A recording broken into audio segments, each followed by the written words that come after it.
Hello, fellow homebrewers. JP here, and I want to introduce to you the brand new Brew-Built X1 Conical Series available at More Beer. More Beer sells the highest standard in homebrewing equipment, and the Brew-Built Conicals are just that. They're made from mirror-polished 304 stainless steel, and they come with loads of features that you and I have been looking for. They have a full 2-inch bottom dump valve, which will eliminate your clogging issues, while the sturdy base includes 4 reinforced legs, just like those big Pro tanks do. More Beer also carries the Brew-Built line of options and add-ons like casters, pressure kits, and even external glycol chillers. So you can find out more about the new Brew-Built X1 Conical Unitanks by going over to morebeer.com for detailed videos on the entire line of Brew-Built Conicals. You can trust Brew-Built with your next fermentation, and you can trust More Beer to find the right conical for you. Brew-Built at morebeer.com. Today's Sunday session is brought to you thanks to the fine folks at More Beer. Visit them right now at morebeer.com. I want people to believe in me, and I want people to believe in me when they taste my beer. That's what it's about. You mean you laid underneath it and tried to put his tongue up the bung? I like to actually scoop up the yeast and look at it. 7 o'clock came real early that next morning. Oh, yeah, man. Thanks for dumbing that down for us. You did an awesome job. It's all about food and beer. Punch me in the junk. Man, that thing was thick. The point is just beat it like it's your dick. I like to smell it afterwards. Are you being sarcastic right now? Bring your body armor. I ran in my junk once on a ball valve in a kettle. That's a true happy ending. Now, live from the Brewing Network studios in Northern California, this is the radio program for home brewers, craft brewers, beer lovers, and beer geeks. It's your only source for live beer radio that brings expert brewers together with, well, expert drinkers.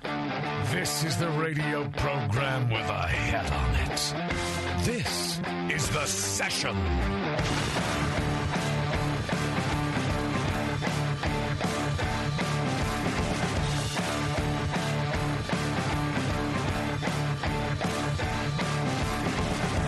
Welcome, everybody. This is The Session, the Mighty Session, as I like to call it. And we are here on another lovely Monday night in downtown Concord, California, reveling in the heat, finally. We have some warmth in the air. Spring sprung like 2 weeks ago. And, now the temperatures are coming along with it, and I appreciate that very much. I miss the cold.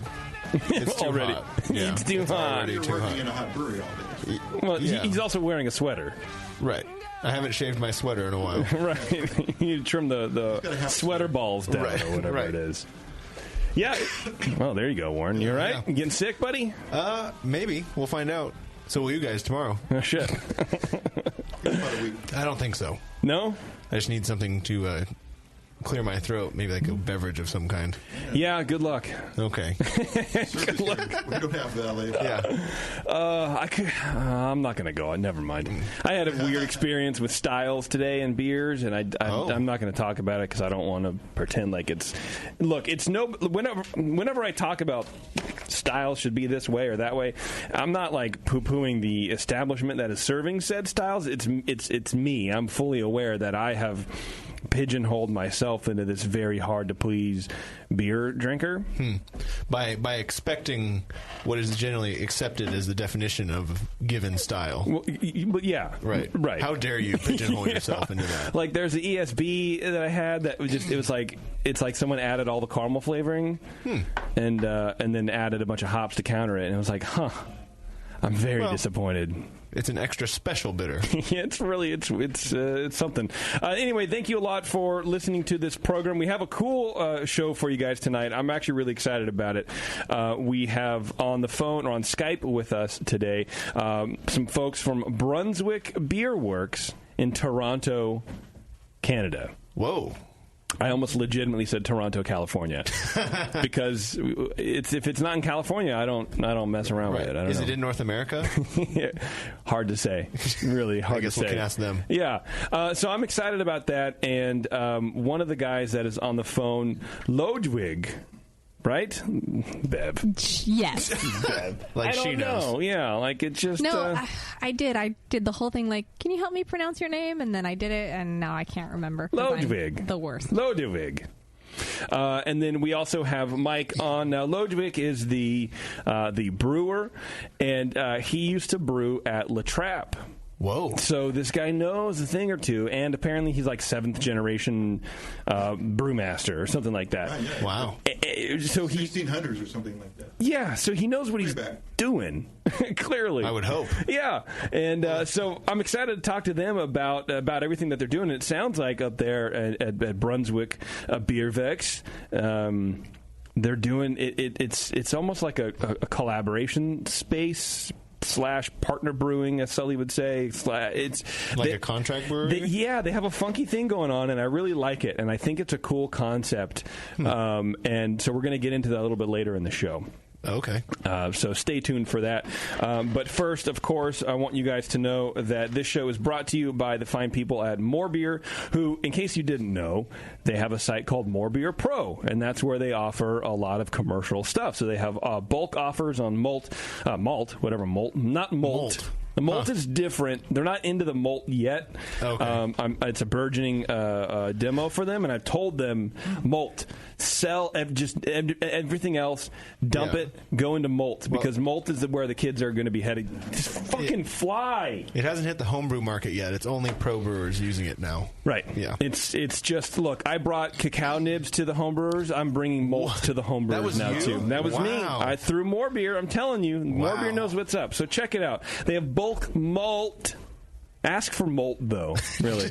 Hops, yeast, as well as pro fermenters and bright tanks, along with 4,000 other products to breweries at wholesale pricing. If you have a brewery, set up an account and save with morebeerpro.com. I know it's probably too early, Warren, but I don't suppose you have a Twitter game today, do you? I can get back to you with that. You're just going to make it anyway. So why well, it depends. If it stinks, so I'll make it up. But I had a rough draft. I just need to remember it. Okay. Well, I appreciate that forward thinking. Yeah, forward thinking. The rough draft I came up with 10 seconds ago. That's rough and still warm. Right. This one is, let's do some feedback, actually. I don't know why I was going to jump in there. Feedback today is brought to you by John at the Beer Law Center. Go to beerlawcenter.com and email John Sitz-Mankiewicz. I think he's going to be at Craft Brewers Conference, so if you guys are going there, nice. Check out John. He's a good dude. And, I don't know if you know this, but I wrote the foreword to his book. You did? Yeah, I did that. Wow. Yeah, it's the first time. I don't like to talk about myself. I know, right? It's you weird. learn how to write first? Yeah. Wow. Yeah, it's, hey, man, he didn't even read it. He was like, sure, I'm sure it's great. It is great. I read it. It makes sense to me. It's all right. When Justin read it, I noticed the only comment that he had, only comment was a negative comment, and I was like, man, I was really happy with that, man. But did you spell something wrong? No, it was like myriad whole conversation. Yeah. Like, you can't just tell me that I did a good job writing a foreword to a book, man. Well, you didn't use it wrong. No, but it's like because he's not necessarily wrong. It's like those people who get mad at what's the phrase? Irregardless. Irregardless is a word. Wrong? No, it's a word. It's in the dictionary, but it's really? like can also use. It's like third party, low tier sub definition of a thing. Like peasant English. Yeah, you can use it. You wouldn't say it's necessarily correct. There is a more correcter version. Okay. But yeah. So anyway, whatever. It was fine. It was fine. Irregardless, Justin read it. Irregardless, in myriad of ways. I wrote the thing, and I'm not going to write a foreword for a book by someone who I don't believe in. And I believe in John Sitz-Mankiewicz at the Beer Law Center. Yes, so check him out if you are opening a brewery or a distillery or a winery or any sort of thing. You can contact John at the Beer Law Center, and he will help you not only do your trademark and not only do all that kind of stuff, but like navigate all the paperwork, which is tough. There's a lot of that. There's a ton of it. So he brings you. What are we doing? Feedback. Yes. This is Guillermo, and he writes the session. Hey guys, thanks for trying to answer the question for me. Apparently this was one of the questions that we asked that was probably not for us. Believe it or not, you actually did give me the info that I needed. The question was for Brew Strong. I don't know how it got to you guys. I recently found the BN, and I've been listening to everything. The session is great. Thanks again. Can't wait for the next show. Guillermo. Right. Oh. You're welcome, Guillermo. Look at us, brewing strong. Yeah, I know. Right? Yeah, Jamil, nobody needs you anymore. It's all just... what are you guys doing Wednesday afternoons? Yeah. It was, whatever. That's fine. Oh, God, I lost my place now. Here we You go. only read one email. This is a session feedback from last Monday, I guess. This is from Chris. He says, gentlemen and ladies, plural. Oh. I don't know. Kim was here last week. I try to forget that. Loved the show on beer law. I could go for more episodes geared towards this, even though I don't own a business and will never start a brewery. We did do pretty good. That was a good show. No, I liked it. Yeah, I had a good time listening to it. Very engaged. As far as recommendations go, can I recommend Surly Brewing? I think we've had them on to discuss beer law. Yes, I think so. Okay. He says they have violated several. Yeah. No, I'm kidding. Joking. I think they've had some issues. They have set a high bar, helped change Minnesota beer laws, and turn out great beers. Oh well, maybe that's maybe true. He is saying that. Changed the beer law. That's right. Oh yes. Thanks, Chris. Yeah, there you go, Beverly. Surly Brewing Thank you for remembering my name. Beer law changing.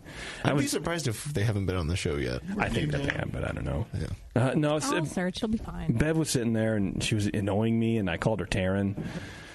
It's like, oh, God. Oh, that's too bad. This is where we're going. Like you need two of those. I know, right? This one is for Warren. It's titled, Congratulations, Beardy. This is from Noah. He says, Dear Beardy. Actually, he says, I listen mostly via download, so I apologize on the promptness of this feedback. So, I don't know. I want to congratulate you on being right during the Escutcheon Brewing interview. Make sure you mark down the date so you can look back upon this joyous event. I was right once back in the fall of 2010. I remember it. It was a warm, sunny day. Apparently you were right for something. I don't know what. She would say what. I wish she would say what, too. Well, apparently if it doesn't matter even for Warren to be right, because Warren, it doesn't. He would remember, you would think. Well, I mean, it sounds like I was right, and so you guys should all congratulate me as well, I feel like. Yeah, it's automatic. I just want to know. Oh, okay. I want to actually. It was probably I want to prove you wrong. Is what I'm thinking. Oh, okay. It was probably something very important to the conversation. Well, I'll tell you what, it was. go back and listen to it. Okay. The whole show. And then let us, the whole show. Okay. And see if you can figure it out, and then let us know what you were actually correct about. Okay. Because I still don't believe it. Do you want me to write to feedback next week? Yeah. Okay. Please do. All right. Fact check yourself. Right? This is also from No. He says, a suggestion. I found 5 or 6 other things. Put those down, too. Okay. Yeah. Well, don't get ahead of yourself. That's a big if. It'll just be one. Yeah, that's a big if. But thank you for the congratulations. Actually, no. Yeah, I want you to go on the record with the one thing that you want to go on the record, like being right about. So, like in the pantheon, in the vast knowledge and episodic virtues of the session, the one time you're right. What do you want to stand for? What do you want that one time to stand for? Going beyond this one episode that I was apparently because it's the only in? time you were right, and it's probably going to be the only time you were right in moving forward also. So when the session is over, when the Brewing Network is folded, whenever that's going to be, and everything is in archive, then we can just neural network implant it. Right. People are going to remember you for one thing, being right one time, and you need to figure out what that one time is going to be. So if Tasty's right, and if you were right 5 times, pick one. Pick your finest. Pick the rightest one for the Smithsonian Archive. The more correcter one. Yeah, okay. For sure. All right. For sure. Let's see. Noah writes in for a brewery interview suggestion. That's fine. Then Keith writes in. He says, "Hey guys, love the BN and the session. I'm an avid listener. I was listening to the latest session and heard you talking about BNA 13. I've attached an idea that you could incorporate into a logo or whatever, and it just says it's 1-3 NA, but the 1-3 is like a B. So it's like elite speak, I guess, or whatever. That's cool. Thanks, dude. Yeah, preach. Much preach. Much preach, bruh. We probably need the help, too. I don't know. I think Jay's actually working on that, but who knows? Said he was. On the logo and stuff like that? On the logo. Yeah. I don't know about logo. No, I think because knowing just how the logos work, it takes some months, so I'm sure that ball's already rolling. But, I'll forward it to him. Justin has a guy. I got a guy. And then this is for me. Wow. Apparently, yeah. He says, I want to wish you congrats on the birth of your daughter. Thank you very much. You and I have a lot in common. Uh-oh. We're about the same age group, except I have 2 daughters. So basically, I am your future 2 years ahead, speaking back to you that you're fucked. You think you have it all figured out. You got your Pico brew, so you can spend time with your girl, blah, blah, blah. He just goes off about airlocks and siphon tubes. It now turns to bath toys. And, there you go. Thanks, Mac. Eric, whatever your name is. People's name, it confuses me because it says their name in the email and then they sign it differently, and then so I don't know. I don't know what the fuck's going on. With their forum name or something? Probably their frat nickname. I have no idea. Oh, okay. I have literally no idea. Well, but you guys are basically the same person, I heard. We have a lot in common. Oh, okay. I wouldn't go that we're the same person, Warren. I said basically. No, well, that's true. Anyway, that's feedback, everybody. It's brought to you by John at the Beer Law Center. If you have feedback on the show or anything related to the Brewing Network in general, feedback at thebrewingnetwork.com. Yeah. It's pretty easy. Brewing questions, apparently, now? We're gonna take over Brew Strong from Julian. We're gonna take back Brew Strong. We're gonna occupy Brew Strong. Send us all those emails. We got this. It takes Jamil like 5 years. I think he has questions before he even opened the brewery that he still has to go through. That's my thought on that. He's backed up anyway. We'll do that. Okay. Right. So I'm ready for it. I think we can just do 1 or 2 questions a show. Yeah. Don't overload us. No. Yeah. And I think it'll be fine. Yeah. I'm sure Jamil would love it. Take 1 question off his plate a week. I think, why not? You guys remember the Suds Duds Society? They want to remind you guys. I'm wearing a shirt. Oh, yeah? Not today, but I have worn it yet. Oh, well, there you go. It's a brewery T-shirt membership where members receive a T-shirt, promo item, and a homebrew recipe from a different brewery each month. Small independent breweries throughout the U.S. will be chosen for excellence in the craft. A portion of each membership will go to the highlighted brewery and to sponsor a local home brew club in their area. So you're doing a lot of good by hanging out with Suds Duds Society. You can join the society by going to sudsdudssociety.com and use promo code BNARMY at checkout to receive your discount. And you can support small beer 1 tea at a time. Suds Duds Society. I think it's a cool concept. Yeah. Personally. I think it's great. Gonna catch on? I think so. It should, man. You know what's catching on? Speaking of catching on, there you go. Rum. We're gonna talk rummer for a second, Warren. We are? Okay. That rum fire that we had on Heads and Tails. Warren and I did a rum show. Yes. Oh, cool. And we tasted this beer. Shit. What we did? Instead of switching gears, I'm grinding them. So it's fine. Yeah, you drive an automatic. You're not used to switching gears. No, I'm really not. And it's called Rum Fire, and it's kind of hard to find. I didn't know where to find it. So I was talking with some friends. I'm like, dude, forget this. I'm going to email the distributor.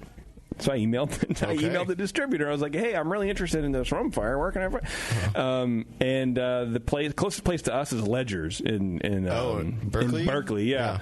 But a couple friends got some from wherever the hell they got it, and he brought it over in those little 2-ounce airline bottles or whatever. He's like, here's a little bit of this Rum Fire for you. And I'm like, oh man, this is great. And so I brought it up to my winemaking friend, and it like blew his mind because it's Jamaican rum.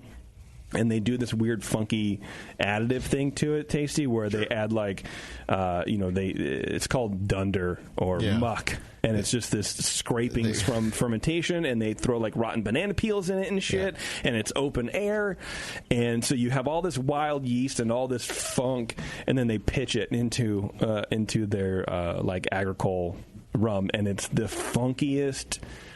It goes into the finished rum? Yeah. Well, no. It's as it's fermenting. Before the distillation. It goes right in before they distill it. Yes. That big mess of shit. Yeah, they distill the compost pile. And the fire basically. I think it's just it's overproof rum, so it's kind of like alcoholic. Rum Fire's the name of that particular one. Or something. No, not like it's not like Fireball or whatever, which would be pretty good. Yeah, but I just thought I would throw that out there because I want as many people to drink it as possible. Because if you're like sour beers and you like funk, It's funky. It's funky, man. And then just go try to find it. Call your local Rum retailer Fire. and Yeah. put it in. If you like the overripe banana flavor, you'll be into this. Banana bread, but there's that Brett, and there's a whole yeah. there's a whole slew of stuff in there. So it really is the product of Jamaica. I mean, it's It's Jamaican rum. It's clear. It's a rum agricole. It's just distilled afterwards. Huh? Right, oh, yes. Yeah. No, it's definitely distilled afterwards. Okay. But I'm still not sure the FDA would allow it here. But The little bottles they do. yeah, well, I meant distilleries to make it here. Oh, like this. Yeah. Like that. Yeah. I don't know. Do they have a food like? why wouldn't they? Even beer has sort of like a food sort of connotation to it. I mean, making alcohol is basically making beer and then making another step. It's true. I don't know. I mean, it's like everything's the same except one addition. Don't be wrong, Warren. Or maybe don't be right. Yeah, But I need to go back to normal. It doesn't make any difference. All the bad shit gets left behind. Oh, sure. Logically, it's fine, but still, the people in the office at the FDA don't necessarily know what's happening. They just think, you want to add what? Yeah. Oh, rotting banana peel juice. It's fine. It's all right. Don't worry about it. Everybody does it. In Jamaica, they do it all the time. Right. It's all right. Fine. They know what they're doing. Yeah. But, man, it tripped me out, man, drinking this. And I wanted to kind of bring it to the session because there is that crossover, which is kind of why we did Heads and Tails in the first place. Yeah. But the more people that can drink Rum Fire, that means I can get it closer. I don't have to go all the way to Berkeley. It's like an hour away now. For your mixed fermentation rums. Yeah. It's good stuff, man. Yeah. Okay, I think what we're going to do is we're going to take a break, and then we're going to come back, and we're going to speak with the fellas at Brunswick Bierworks in Toronto, Canada. And the Twitter game. Oh, the music's already up. We can do it right when we get back. All right. Hey, the Maple Leafs are in the Stanley Cup playoffs right now. The who and the what? Exactly. All right, we'll be right back. You're listening to the Brewcasters on the Brewing Network.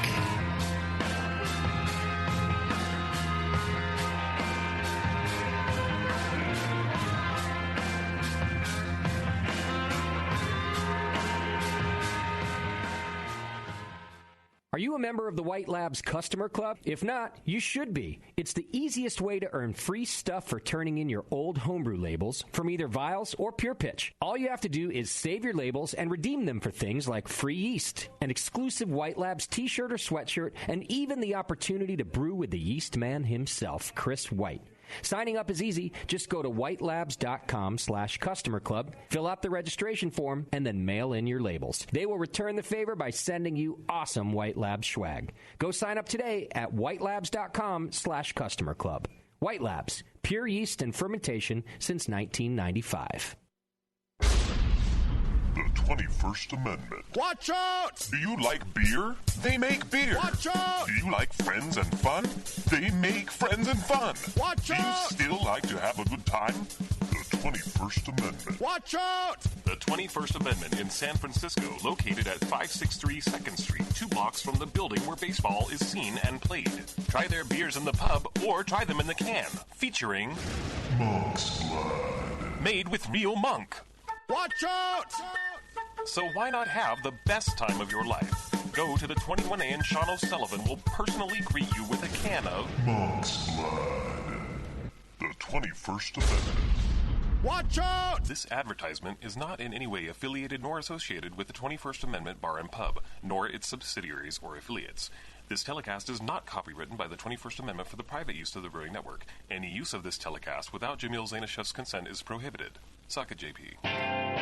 Brewing great beer is a process of continuous learning, and the best books on every aspect of brewing can be found at Brewers Publications, with more than 50 awesome titles like Modern Homebrew Recipes by Gordon Strong, Designing Great Beers, the Ultimate Guide to Brewing Classic Beer Styles by Ray Daniels, American Sour Beers, Innovative Techniques for Mixed Fermentations by Michael Tonsmeyer, For the Love of Hops, The Practical Guide to Aroma, Bitterness, and the Culture of Hops by Stan Hieronymus, and Radical Brewing, Recipes, Tales, and World-Altering Meditations in a Glass by Randy Mosher, plus many, many more. These are the books and the authors with the knowledge to push your brewing farther than you thought possible. And you'll find them all at fine homebrew and book retailers everywhere. And visit the website at brewerspublications.com. Brewers Publications, all the best on beer and brewing.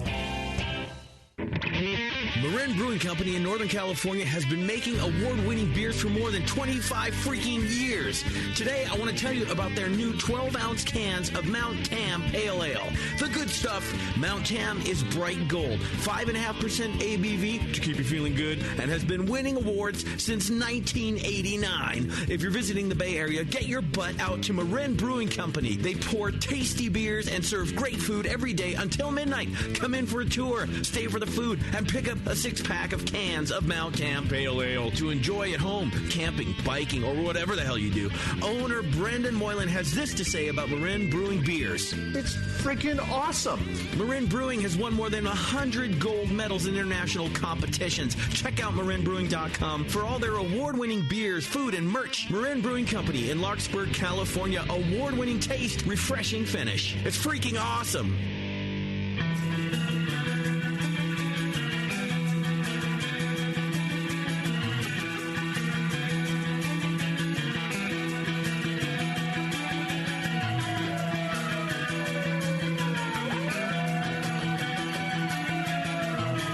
You're tuned into this session.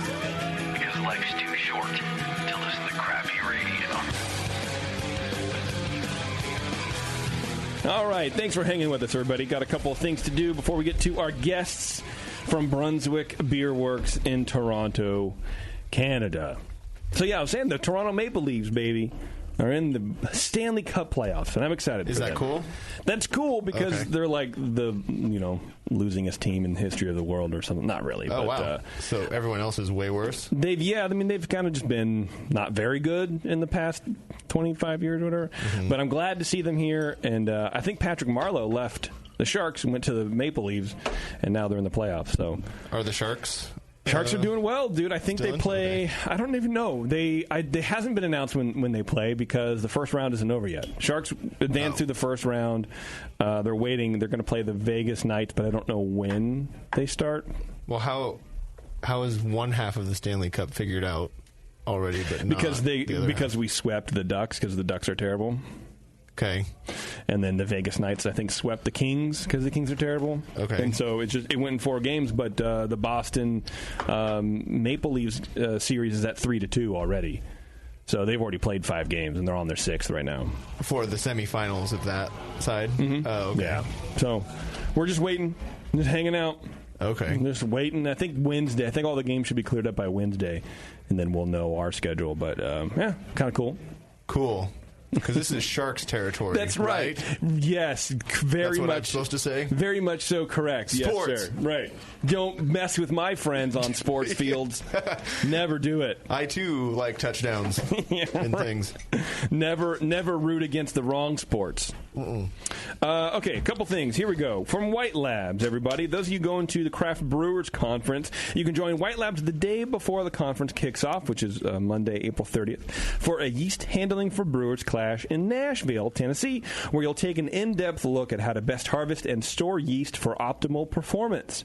Explore various fermentation-related products, such as preparing yeast for pitching, what to expect when repitching, techniques for reliable brewery propagation, and how to troubleshoot fermentation issues related to poor yeast handling practices. You can learn more about the event by visiting whitelabs.com/education.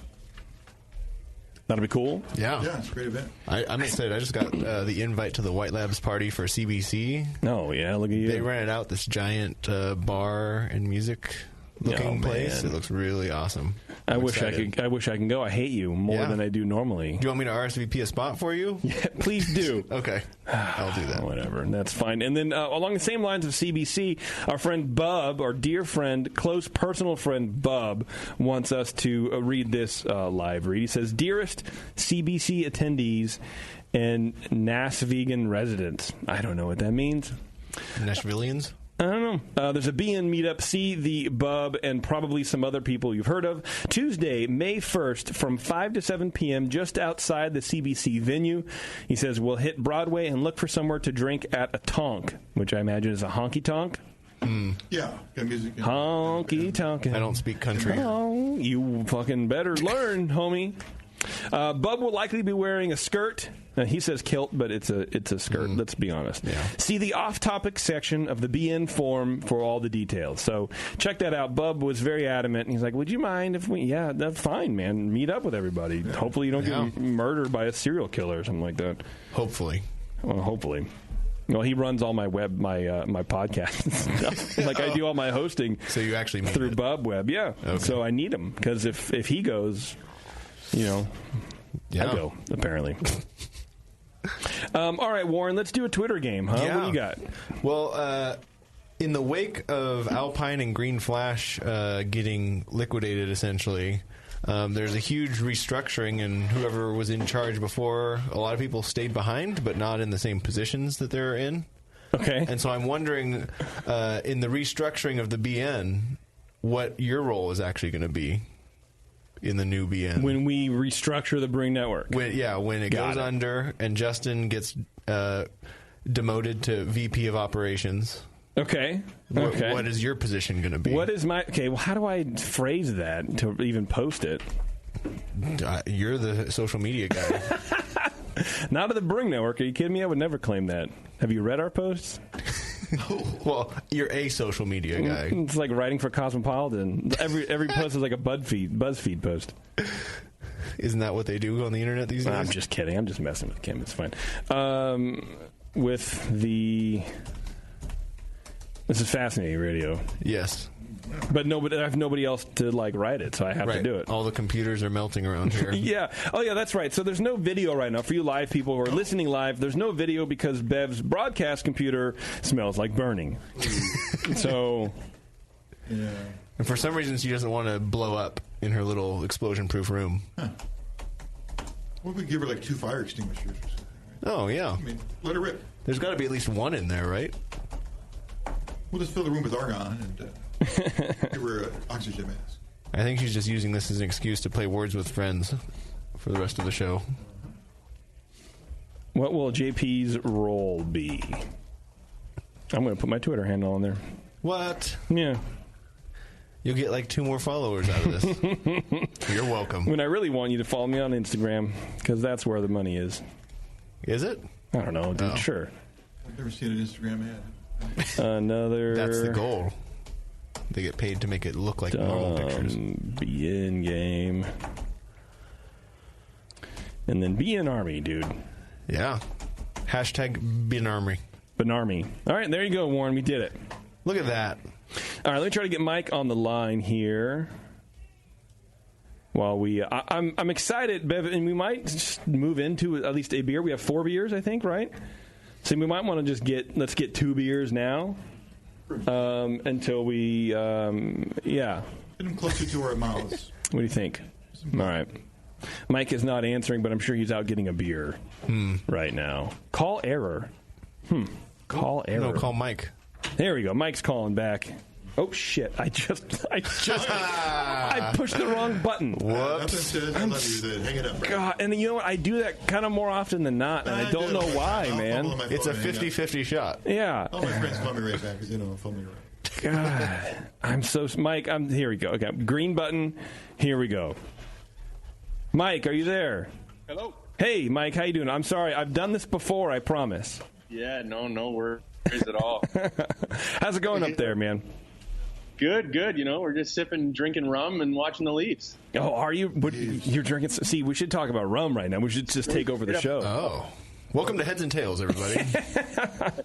How the boys doing? Are they doing all right? The game is on outside in the bar, but I can't watch it. So yeah, there's 40 seconds left in the third period, and they're up. So as you alluded to before, we've got a long history of disappointment and anguish. So this at least temporarily. Finally. Yeah, well, you know what, man, and it's and I wonder how different it is being. I'm a Sharks fan, and not that but we'll just assume that and they're like perennial playoff contenders, but they don't do anything. They've made it, and so I wonder what's worse: to never make it in the playoffs, or to make it in the playoffs constantly and then always get booted. I feel like I don't know. I feel like I don't know which is worse.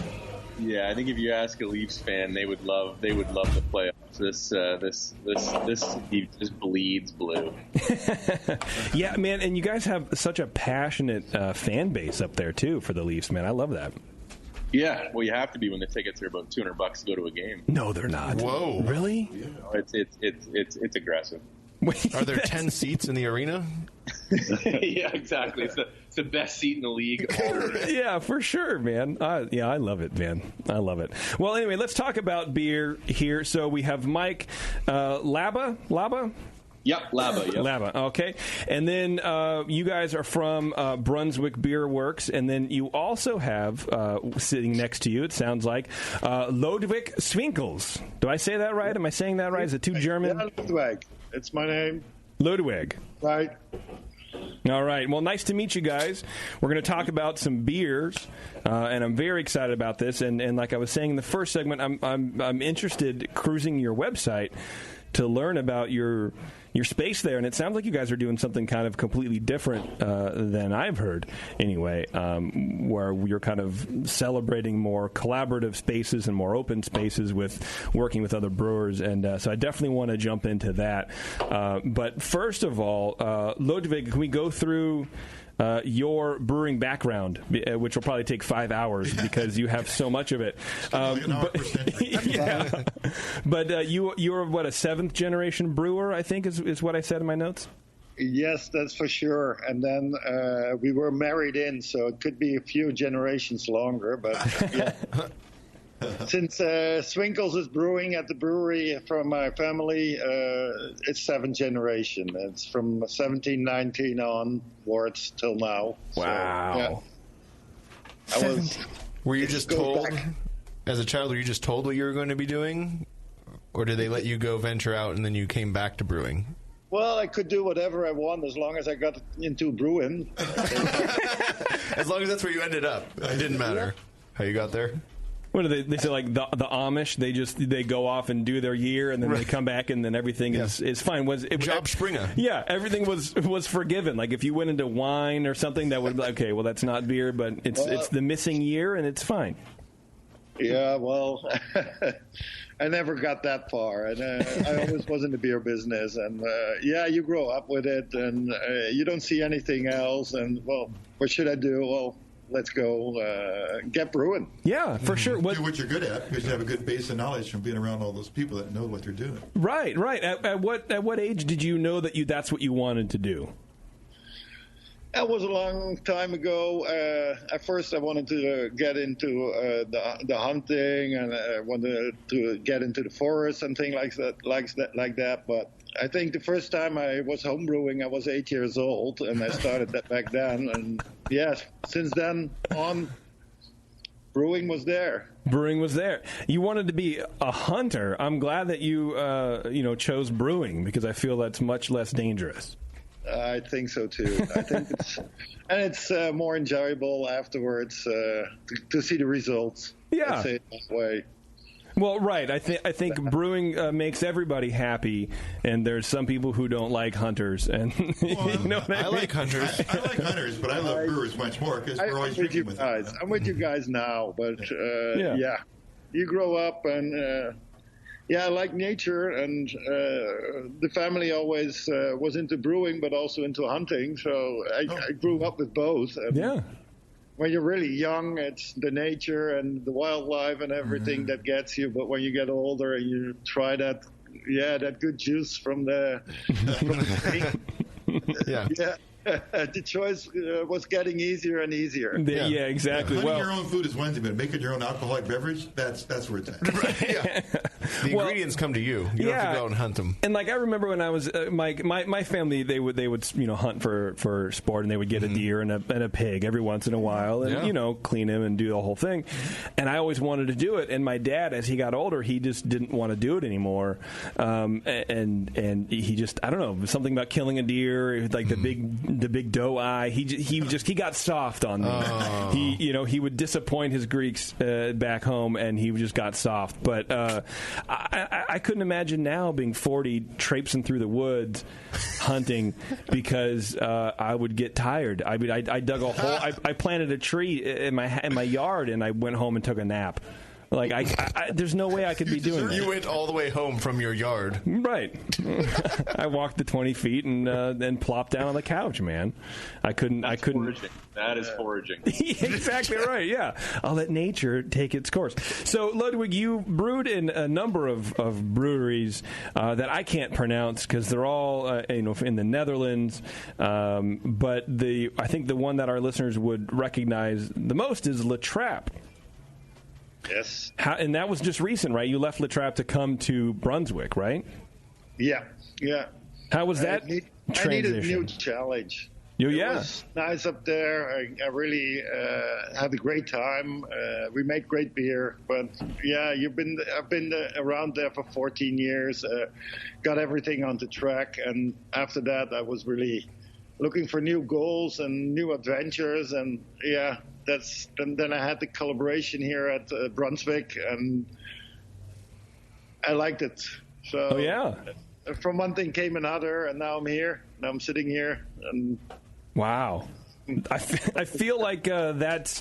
I don't want to say that's every home brewer's dream or craft brewer's dream or whatever to go work at like a Trappist brewery, but at least when I was coming up as a home brewer, that's kind of what you wanted to do, I think, because that's the most history, right? Tasty. It's very prestigious, and it has for sure. And I think it's kind of funny or progressive or both or neither. That you came from this place with a bunch of heritage, with a bunch of brewing influence, to a facility that's super brand new, that is cranking out all these beers, that's working with other people, that's being very open about it, and there's something really cool about that, about leaving. But you were there for 14 years. I could definitely see that you wanted to kind of get out of there. Yeah. It was.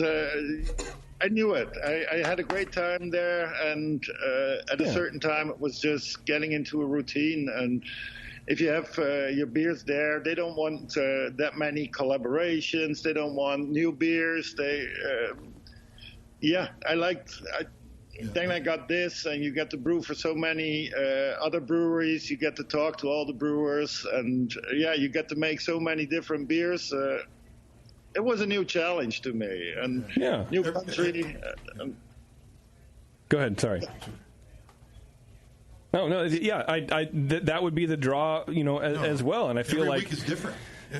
For sure. New partners, new collaborations. It's great. Well, and that's how you learn. And I think craft beer especially, and I guess all beer now is sort of advancing, and even the big breweries are realizing that you need to come up with some little stuff here and there, some new changes or whatever, or just buy it. Yeah, like glitter. glitter, for sure. Well, even the regional breweries need more, like their flagship beer produced in volume, and it sounds like Brunswick is the kind of place that you'd go to take some of that load off of your normal production.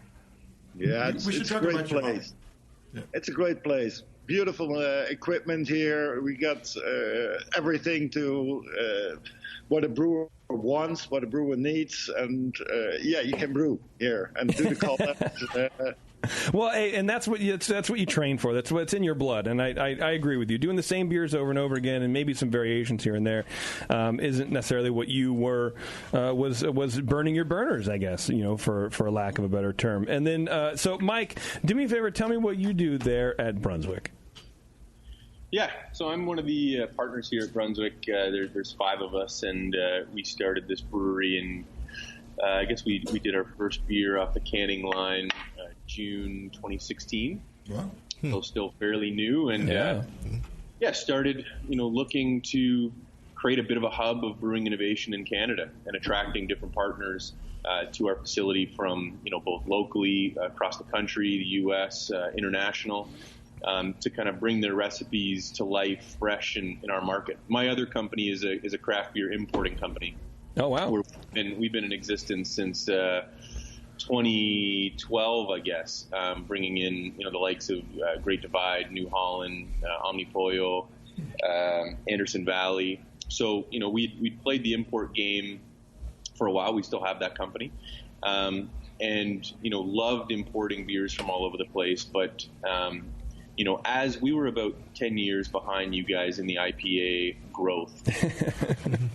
And my business partner and I are IPA lovers, and it was tough bringing in any sort of ultra fresh IPA to this market.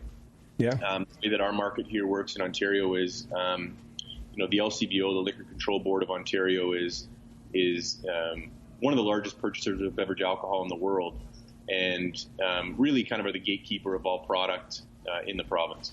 And so the merchandising and shopping experience in their stores is just fantastic. It doesn't matter what corner of the province you're in, the shopping experience is great. But being the regulators and a business of that size, it works extremely well for wines and Smirnoff vodka, but for ultra fresh IPAs, it's not ideal. Sure.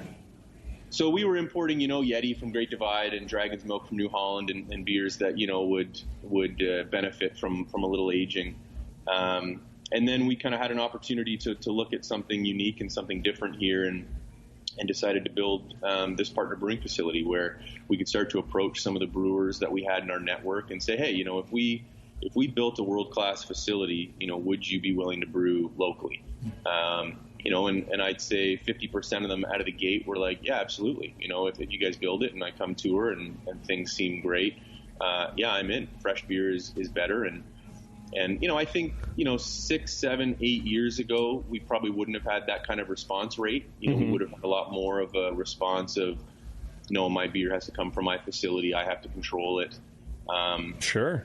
In our model here, we have different brewmasters from different breweries from all around the world here all the time. You can come as often as you'd like to brew your beer. Some, Canadian brewers are here a lot. Some Ontario breweries are here a lot.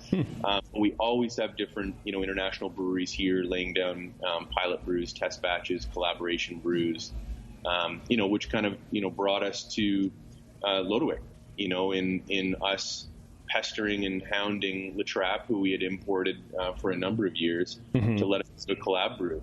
And, naturally there is that resistance of that's not kind of what we're about. That's not what we do. And, it kind of came to fruition of, all right, let's stick to the charity mantra and let's make sure that all proceeds of this beer go to charity and help our relief efforts, and we'll give it a shot. Do you think that's the last collaboration the Trappe will let their brewers do? Was that their first can? Is that their first can beer? Because I think I saw a picture of it. It was in cans, right? Yeah, I think, and we sent a couple cans down to you of that Ora Labora. I see it here. Yeah. Which is the philosophy of the Le Trappe brewery and the Trappist brewers, which is work and pray. Work and pray. Translation. So, Lodewijk, was this beer brewed while you were the brewer at Le Trappe and then canned while you were the brewer at Brunswick? No, I just brewed it and they canned it for me. But I got here to taste it again when it was just canned, so I got my okay for it. And I see. It was fun. It was fun to do. A great thing is that one of the partners here from Brunswick used to study with me together, and we met in Weinstefan, and we're studying back then together, and it's after 25 years to make a brew together was just a fun thing to do. So that was how it more started also. Next to the thing, of course, that they were importing our beer. Yeah. Well, and you can't get that kind of, that I think, maybe you can, I don't know, that sense of community and cool stuff happening when you're hunting. I think you made a good choice. I'm sure I did. I'm a peaceful man now. Don't worry. But I was violent as hell when I was young. I mean, Captain Ahab and Moby Dick had a nice little they relationship sure did. going. But, like, let's say you and I were bow hunting, and Tasty goes, you know what, let's do a collab hunt together. You can't do that. No. You hold the bow, I'll hold the arrow. I'll knock it for you. And then success is not that cool. Yeah, it'll be. I think it'll be great. So Mike, sounds like you guys open up the brewery, the facility up there, with specifically to target either smaller regional breweries who wanted larger capacity, or to bring people in to do collabs. Did you have plans to also do your line of beers too, or did that come later? No, we've never really had kind of a plan to do our own beers, and really, to be honest, our own beers here are only collaborations. Oh, so the two that we sent you guys, for example, we did one with Le Trappe, we did one with Hopsteiner, the hop producer. They had an experimental hop that they hadn't shipped to a brewery yet. Okay, they shipped it to us, and we did a single malt, single hop Hellsbach. Oh. And so it's a single malt bill of Canada 2 row malt, and it's the single hop. So the hop really has nowhere to hide. All flavors, all aromas you really get out of that beer is from the hop. So that's going to be really our focus going forward. Yeah, the whole facility, we're a purpose-built facility to brew for international and local brewers. We've got 2 brew houses, so everything here is brand new from Newland Systems in BC. Wow. 20-hec brew house and a 50-hec brew house. So the 20-hec is always in use for recipe development with various breweries, with pilot brews, with collaboration brews. And so, let's say a brewery from BC wants to brew here for the Ontario market. Their brewmaster would come in. They would brew 3 consecutive batches on the 20-hec. They would kind of taste and tweak each one as they go to make sure we're matching, the profile of their beer, if it's an existing beer, perfectly before we scale to the 50. Mm-hmm. And then we kind of, we align on the specs and then we kind of go full tilt. That's crazy, and I thinking from a brewmaster standpoint, like I think that's better. I think it's better than going to a brewery that has we have 15 core beers and we can do collabs occasionally. Like you're always doing something new. Well, most breweries don't have a pilot system, so here you have a pilot system available, and you have the follow-on, which is the ability to produce enough of your beer to satisfy a market. Yeah. Oh yeah. Yeah. It's there's no lack of adventure and ambition in the hallways here with 3-4 different brewmasters from other breweries wandering around. In 2017, we did 65 beers from 21 different breweries. Wow. Jeez. So it that ranges from 12% barley wines to 9% imperial IPAs to golden ales, blonde ales, session IPAs. It's every day there's something different with a different brewer here, and I think with our team, with our brewing team, it's something that they've really gravitated to and I think really come to enjoy is constantly learning from other brewers and imparting some wisdom to other brewers, and some pretty cool things come out of it. When you get guys like Henok from Omnipollo from Sweden coming over to lay down a couple new brews, I mean, they're always batshit crazy. But, and everybody kind of looks at each other and goes, okay, are we doing this? And then, whatever comes out at the other end is always exceptional and ends up being a great learning experience for our team. So yeah, it's a trip, man. It's a real trip, and when Lodewijk came here the first time for the collab, I'd never met him. And so, you're wondering what you're going to get with this, famed brewmaster coming over to brew. And, right. And, he just emanated brewing passion and excitement. And we were all pretty taken aback and drawn in by it. And then as kind of conversations progressed, there was a couple times we were like, oh man, I mean, this might actually happen. we could land this dude. Let's talk about literally like he's not there. So when he came over from the Trappe, was there any sort of talk where you're like, oh hey, we could probably get Lodewijk over here? Was there any concern like, well, they've been brewing the same 5 beers for 14 years. What does he know about innovation and working with other breweries, or did you look at his pedigree and his cover sheet, I guess, and realize it's fine. He's going to be able to handle it just fine. Yeah, I think we were all confident that he'd be able to handle it just fine. I think the real carrot and where we've seen literally on the Monday that he walked in day one, it's the inspiration that the rest of our brewers have. It's the kind of confidence. It's the mentoring and the training and the elevation of skills with the rest of our team that he brings. I don't think any of us had any questions about his brewing pedigree. But what's been just really awesome to see so far is just this presence that he brings and the confidence that he brings to the whole team. It's I think it's what's going to really pay off in spades. There you go, Lodewijk. Warren, are you trying to say something? Sorry. I'm just going. Sure. So. I was curious if you get more more brewers in there trying to recreate existing beers, or are they more looking for experimentation and trying something that they're either can't or not willing to do at their own brewery? I'd say we get both. So for our existing partners, like let's say for some Ontario guys that have, a couple core brands out there, they will book out our 20 hex system, for the day to kick the tires on something different, something unique. So, there is for sure, sorry, we're just graining in. We're in the tap room right now drinking a couple beers, and oh, nice. Over our shoulder, they're starting to grain in, but we'll try to mute that for you. So, do you guys run around the clock? Yeah, it's not early there. 24/7 here, right now. So we built the facility out to a capacity of about 120,000 hectoliters. Huh? So I don't know what that would be in barrels for you guys, but a lot. 105? Yeah, barrels. somewhere around there. So right now we're brewing 24/7. So our kind of team is split basically in 3 shifts. But to get back to your question, I'd say every single week there's a new beer going in, whether it's from an existing partner experimenting, trying something out, or it's a new partner coming in, bringing their kind of first batch to life. Wow. That's so right now we've got our first beer in from Mikkeller in tank that we're packaging on Friday. There's guys down in kind of near Windsor, Detroit, that are launching some beers in the U.S. that are launching a few new brands. So, yeah, I mean, I've been in this business for 16 years, and I still geek out every time we get a new beer right beer tank, and I need to go over and try it, and man, it's a fresh.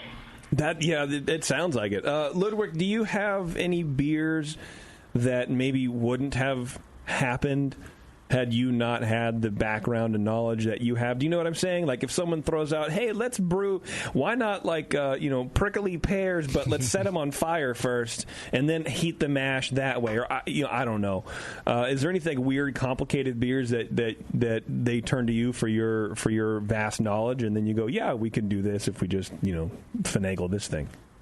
Well, you should be open for anything, but of course, my experience is quite long, and I go back long ways, and tried so many things. At a certain time, you get a feeling for it, and at least you can warn people, like, be aware of this. We can do it because, they're the brewers, the ones who make the recipes, but you can give them good hints. And what I've really found out is that if you have some experience, they're happy to get your 2 cents of it, and they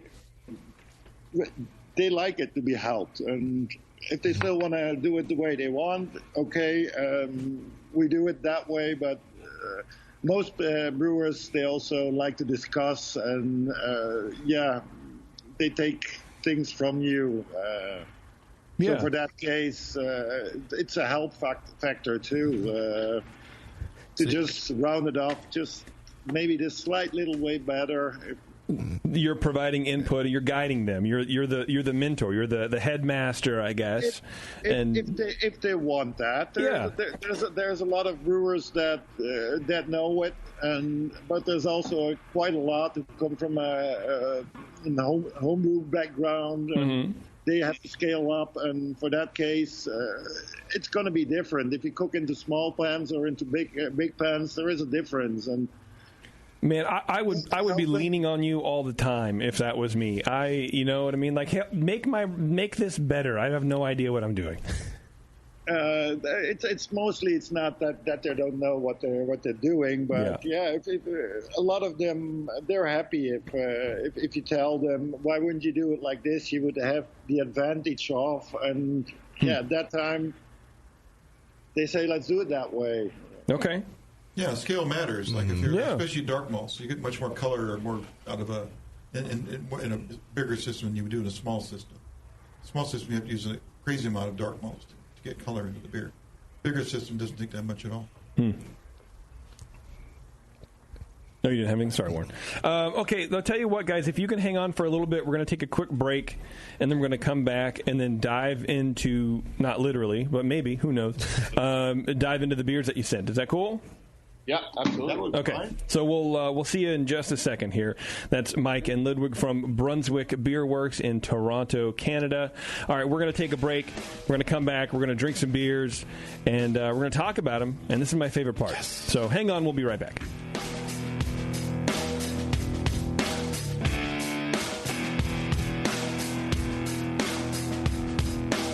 You're listening to the Brewcasters.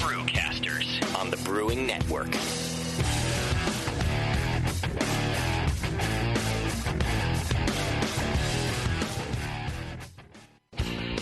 Your support of the Brewing Network means everything to us. We couldn't produce shows without you. And we love giving you something extra for that support. Like Brew Your Own magazine. You already know it's a great brewing magazine full of recipes, equipment how-tos, discussions of beer styles, and brewing techniques. Whether you're new to brewing and just starting out or you're an old pro, you'll always learn something from the articles in Brew Your Own. Plus, they're amazing special issues like plans for building a Brutus 10 system, 250 classic clone recipes, and the Homebrewer's Answer Book. Brew Your Own magazine and BYO.com are awesome resources for any brewer, whether for yourself or as a gift. When you subscribe or resubscribe from the Brewing Network homepage, you directly support programs like this. Get a great magazine and support the Brewing Network. Subscribe to Brew Your Own right from thebrewingnetwork.com. Do you know the 3 most important rules in brewing? Sanitation, sanitation, and sanitation. And no one does it better than 5-Star Chemicals. 5-Star knows sanitation. You can only sanitize clean equipment. And 5-Star knows how to clean, too. For craft brewers and home brewers, 5-Star has what you need to keep your fermenters, serving tanks, kegs, and draft lines sparkling and free of any beer-spoiling bacteria. PBW, caustic, acid cleaners, Star San, SanaClean, lubricants and defoamers, pH stabilizers, and more. 5-Star Chemicals has cleaning supplies, safety supplies, heat exchangers, pumps, hoses, and valves. And 5-Star is proud to offer eco-friendly products that exceed customer expectations. If you have a cleaning problem, you need the 5-Star solution. Visit 5starchemicals.com or call 800-782-7019. 800-782-7019 and get the 5-Star treatment today. Are you looking for a simple brewing system that's great for all-grain brewing, but everything on the market seems to be full of compromises? Blickman Engineering has the answer. The Blickman Brew Easy all-grain brewing system. The Brew Easy is a complete system with easy upgrades and a beautiful compact design, perfect for any size brewing location. At its core, the Brew Easy is built on 2 gorgeous Blickman Boilermaker brew kettles, a high-temperature March pump, and either a top-tier gas burner or the new Boil Coil electric heater. The Brew Easy adapter lid allows the pots to stack on top of each other, forming an efficient, strong, and compact brewing setup that comes in 5, 10, and 20-gallon batch sizes. Upgrade your Brew Easy system with full automated control by adding a Blickman Tower of Power temp controller, and make moving around easy with the Blickman Kettle Cart. The Brew Easy is modular. If you already own a Boilermaker kettle, you can build your Brew Easy by purchasing just the modules you need. The new Brew Easy all-grain brewing system. See it today at BlickmanEngineering.com and brew with Blickman quality on your new Brew Easy.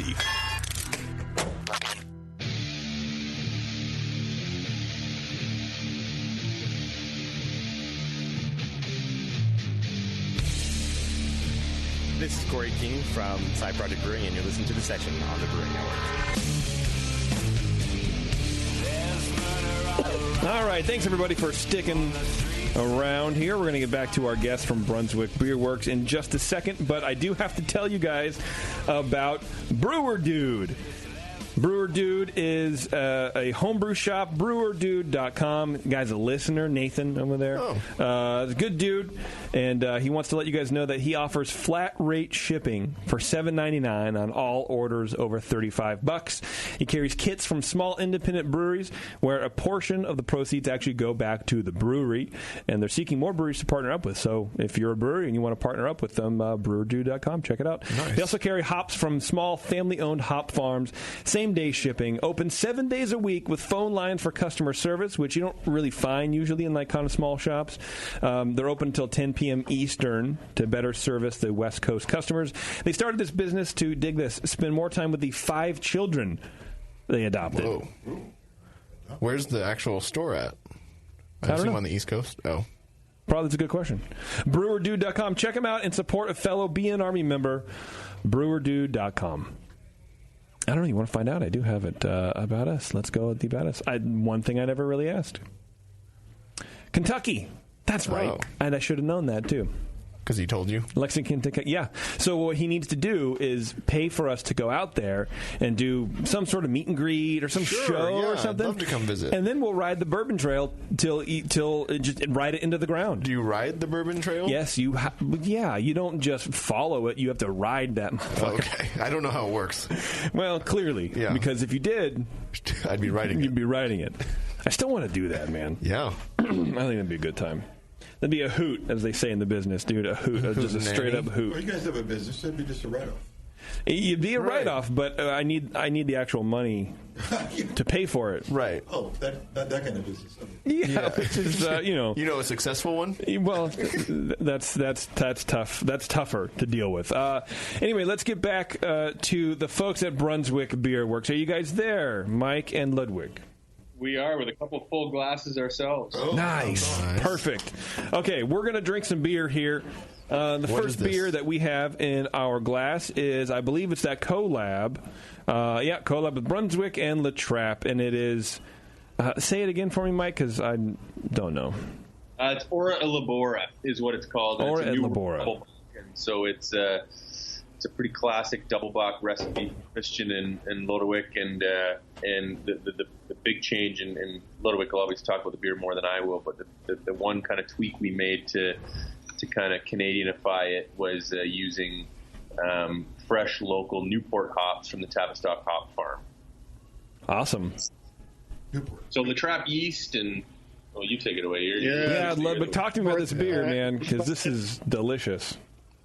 If you smell it, you probably find the normal Trappist funk fruitiness that has to it, and that's what we thought would fit in. So it's a little bit Dutch from the Trappist, it's a little bit German from our school, and it's a little bit Canadian with the hops. And the craziness, of course. Well, you got to have that in there, man. That's from which country? That's the American influence, probably. Oh, okay. Yeah, they're just the nuttiness. I don't know. It's the Dutch also. Are the Dutch lunatics as well? If you're a good brewer, you need to want to make something else as the regular. There's so much of the same.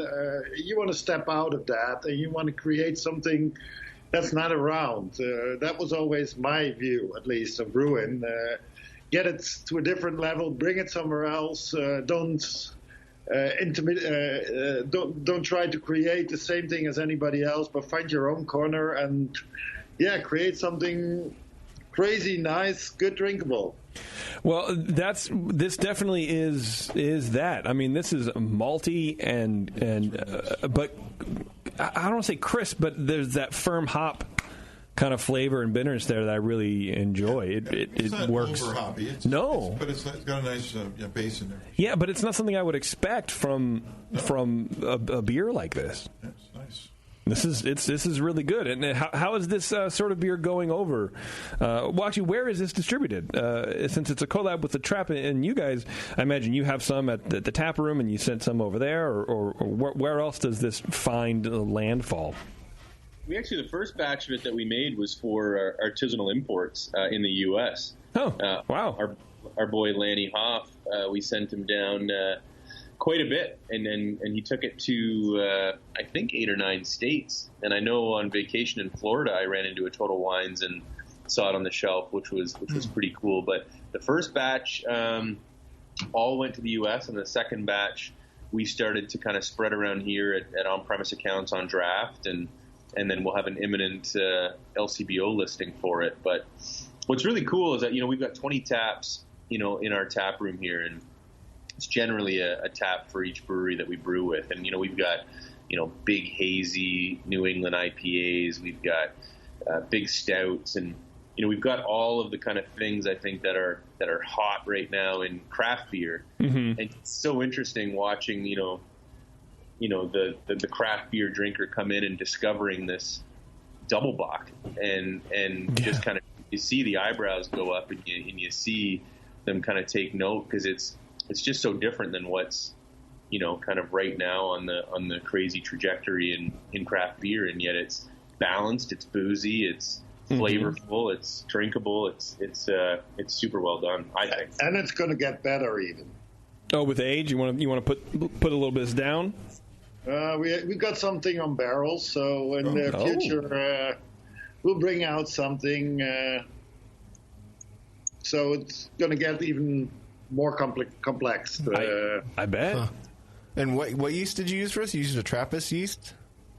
We used a Trappist yeast, but now on the barrels, on the wooden barrels, it's going to get a new funky thing next to it, I hope. At least that's what we working on. Oh, are you like a sour program?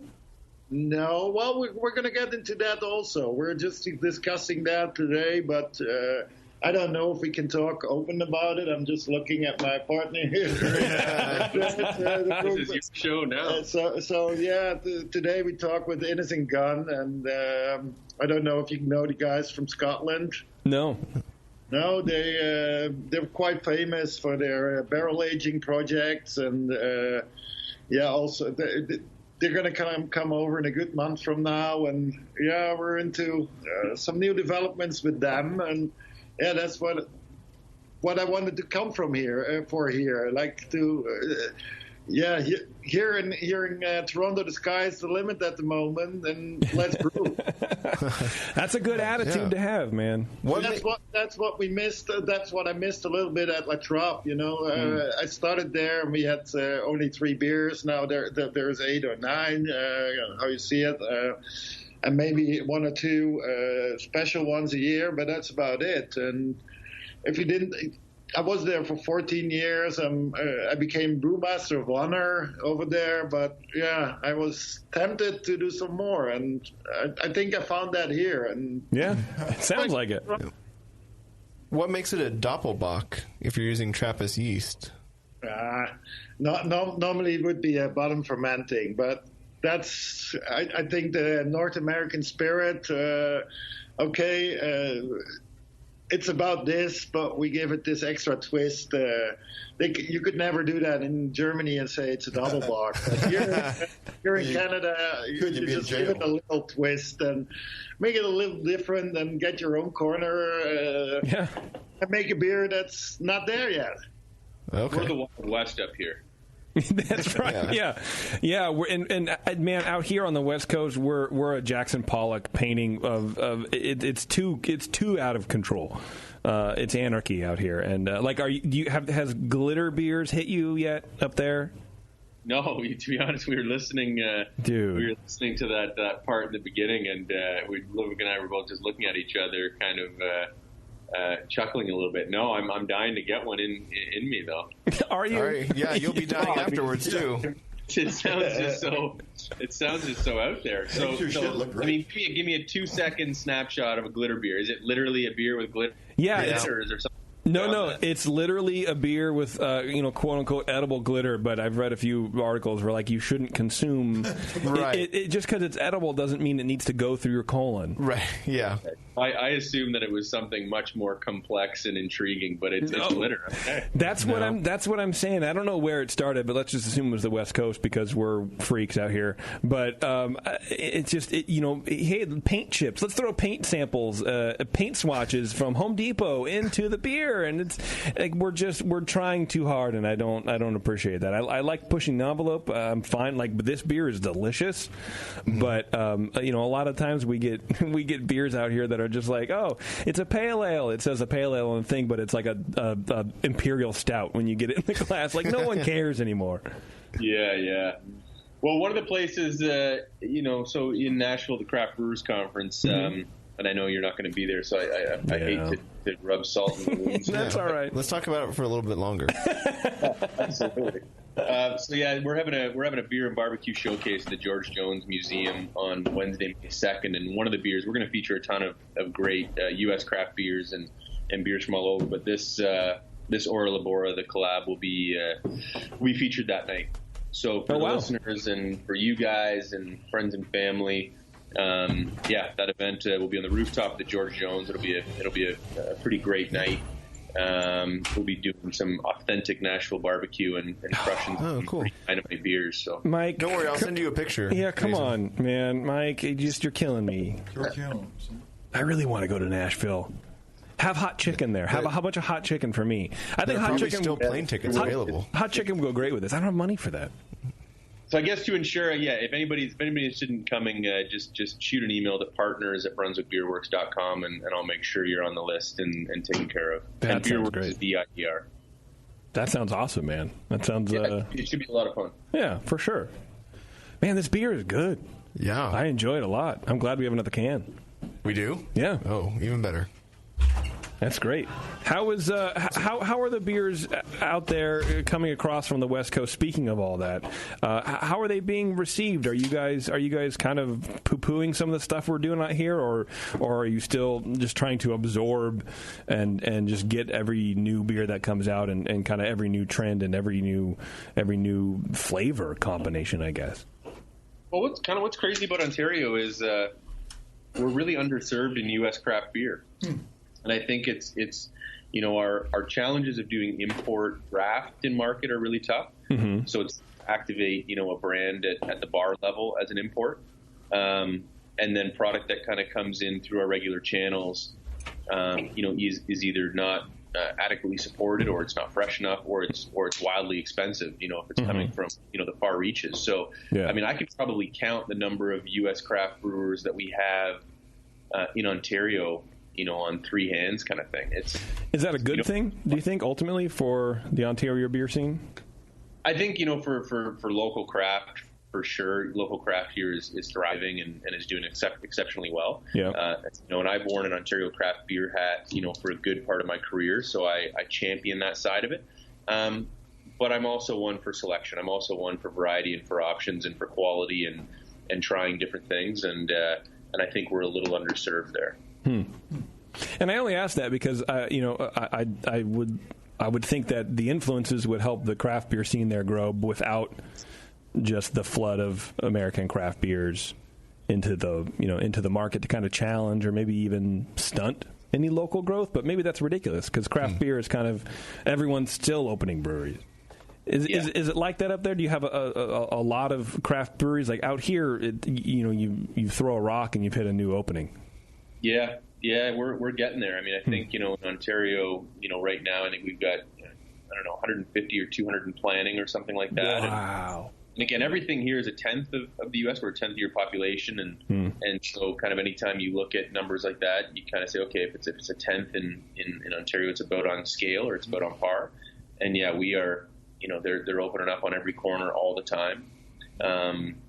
And again, there's only so much shelf space. It's the exact same situation you guys have down there. There's only so much shelf space, and everybody wants a listing, and everybody wants a spot, and there's just not enough for everybody. Yeah, I mean the beer selection at Safeway isn't growing any. It's been the same like half an aisle length, but there's so many different breweries opening up that it's very tough. Yeah, and if you're in a town that's got a couple breweries or doesn't have a brewery and you want to open up and sell beer out your front door and serve pints, you're going to do great. You're going to do awesome. But the national aspirations are getting tougher and tougher, both I think in your market and in ours for sure. You're right. That's true. That's certainly true here. You have to. The best model is the small 20 tap, make your own beer, tap room. Yeah. With the government-controlled liquor stores, are all these new breweries going to be guaranteed some shelf space, or how is that going to work? Well, because the LCBO is government-owned, they're kind of mandated to support local and to create jobs and all that. So they're great supporters. They're wonderful supporters. But again, they've got X amount of stores with X amount of shelf placements and shelf space. So it can get tougher and tougher. Yeah, it's hilarious. We're getting chased around. If you guys could see us right now, we're getting chased around the brewery, kind of trying to escape the noise of the rain. They're mobile. Then we went to catering. Yeah, then we went to the catering kitchen, and all of a sudden the ice maker went on, and I'm with a laptop in hand and double fisting beers, and it's pretty great right now. That's typical Brewing Network, man, for sure. If something's going to go wrong, it's going to go wrong. That's just what happens. Let's move on to this other beer. Lodewijk, if you want to talk to us about this Hopsteiner collab. Yeah. I'm going to set this down here. How's that? Is that okay for noise right there? Yeah, no, sounds great. Yeah. Okay, good. The Hopsteiner, yeah. Yeah, the Hopsteiner, yeah. It's what we think a nice Hellesbock.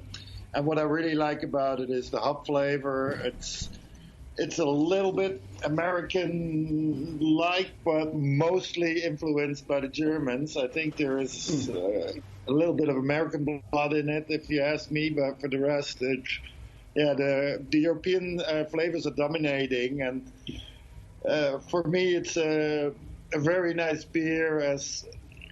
Everything has a citrusy mango, pine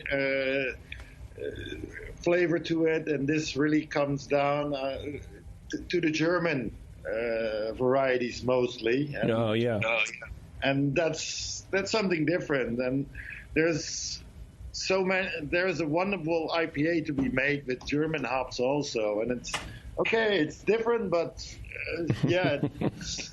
to me, it's tempting also. So I hope you guys like it. Yeah, I think it's great. The malt balances really well with the hop. That's citrusy, kind of almost grapefruity, but not astringent like a grapefruity kind of hop can get. It's very still kind of sweet and delicate, and then you have the sweet malt background, and it carries right through very nicely. I appreciate this beer a lot, which sounds weird to show you to be appreciative of someone brewing a beer, but this is very good beer. Yeah, there's like a lot of hop body in it, layered hops. For all Canada 2-row, it's a pretty sturdy malt bill that kind of puts it up. What's cool about this one is that the technical director, our friend Frank at Hopsteiner, was for a very long time the brewmaster at Weinspanner. Oh, wow. So, he came over to brew this, and while he was here, Lodewijk happened to be here, and that was a really cool night. For a young brewery to have those two guys in our tap room tipping jars together was pretty awesome. Yeah, it sounds like it. What hop did you guys use for this beer? It's a numbered hop, and it doesn't have a name yet. It's in the experimental phase. They're going to see if they're really commercializing it. The way it tastes, you would say, bring it on, but it's not for sale yet. It's in the experimental phase. Okay, well, we'll keep our ear to the ground for this. I mean, it's almost like a supercharged, like Huell Melon or something. It's kind of delicate yet assertive. I really enjoy it. I think this is great. We were going to send you down a couple fat IPAs, but we figured that's what you guys drink for breakfast. So. I appreciate that a lot. Yeah, man. God, IPAs are everywhere, so we really enjoy getting away from that. Plenty of those here. Yeah. We really appreciate because also it's a little more interesting to even talk about too. Not just here's I brewed 6 IPAs and I've sent them all to you and we're all going to talk about the same beer. You know what I mean? We get to talk a little bit more about process and a little bit more about ingredients and just doing things different. And it sounds like a lot like Lodewijk, coming from the Trappe over to Brunswick, where you can do more stuff. And you can talk about different things. It's not just the same thing over and over again. Ain't that great? Yeah, I love it. I think it's amazing. Me too. Is this a beer that's on the store shelves, or is this something you sell just through your tasting room? Yeah. Why did you make this beer? That's a good question, Warren. So really, I mean, when Frank reached out and said that they've got this experimental hop and it's still in the testing phase, and said, hey, I'm due for a trip to Toronto. Can I ship this over to you and we brew something? It was like, yeah, absolutely. So it's on tap in our tasting room. We just canned it for the first time, I don't know, 3-4 weeks ago. So it's for sale through our bottle shop or our can shop.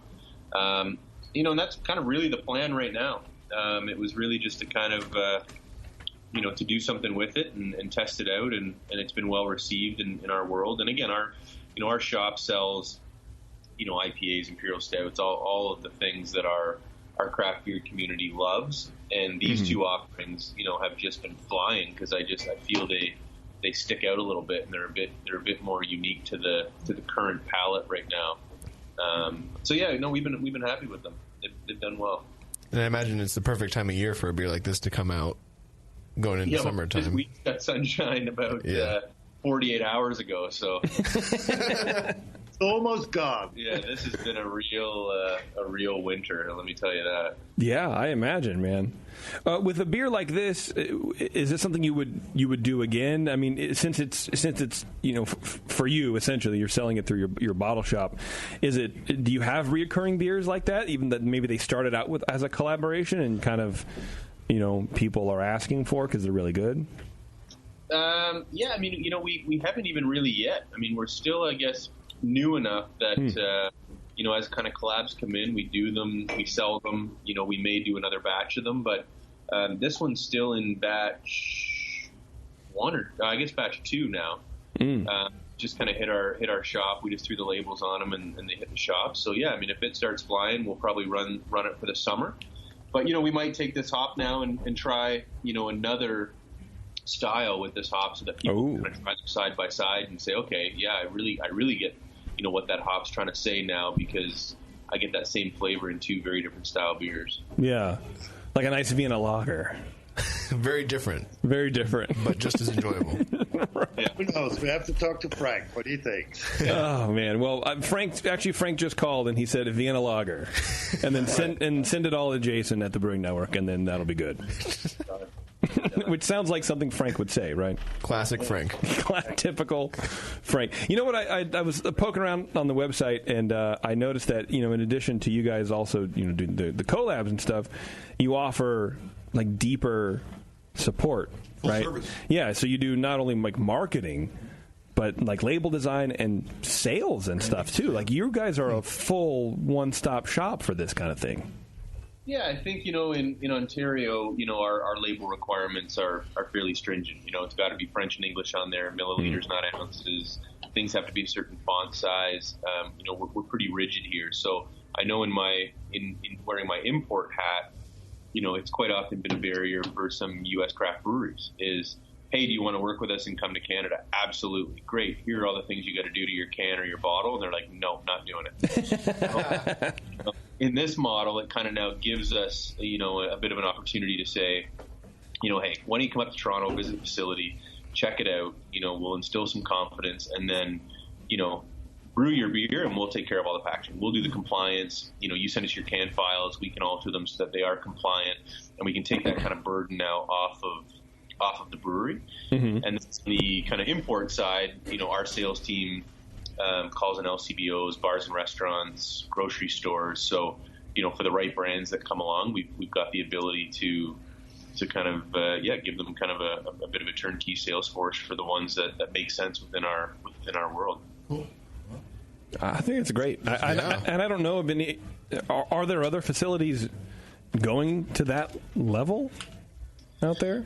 No, in Canada there's none. I mean, there's other contract brewing facilities that have extra capacity and they have their own brands and they'll bring on other brands, but nobody that's doing the international side. Nobody that's kind of focusing on out of province, national, international breweries. I think that partly stems from our desire to work with a bunch of really, really cool breweries and to travel. And I think, in the way that the world's going, like if I look at Omnifolio that does this globally, same with Mikkeller, That brews at breweries around the world. For them, it's like, I just want to be fresh in market. I want to be as fresh as humanly possible. I want excuses to travel to other parts of the world. I want to chat with other brewers and learn. Yeah, and that's dude. what I want my business to be. And they've paved a way, I think, for a lot of, traditional brewers to kind of go, yeah, you know what? Maybe being fresh in market and having better access to market and better opportunity at sales is an interesting way to go. And so, once we get breweries here or brewers here, that kind of barrier generally comes down because it's a pretty beautiful facility. And then, you throw in a guy in the mix, like the guy sitting to my left here, and it's pretty tough to dispute credibility.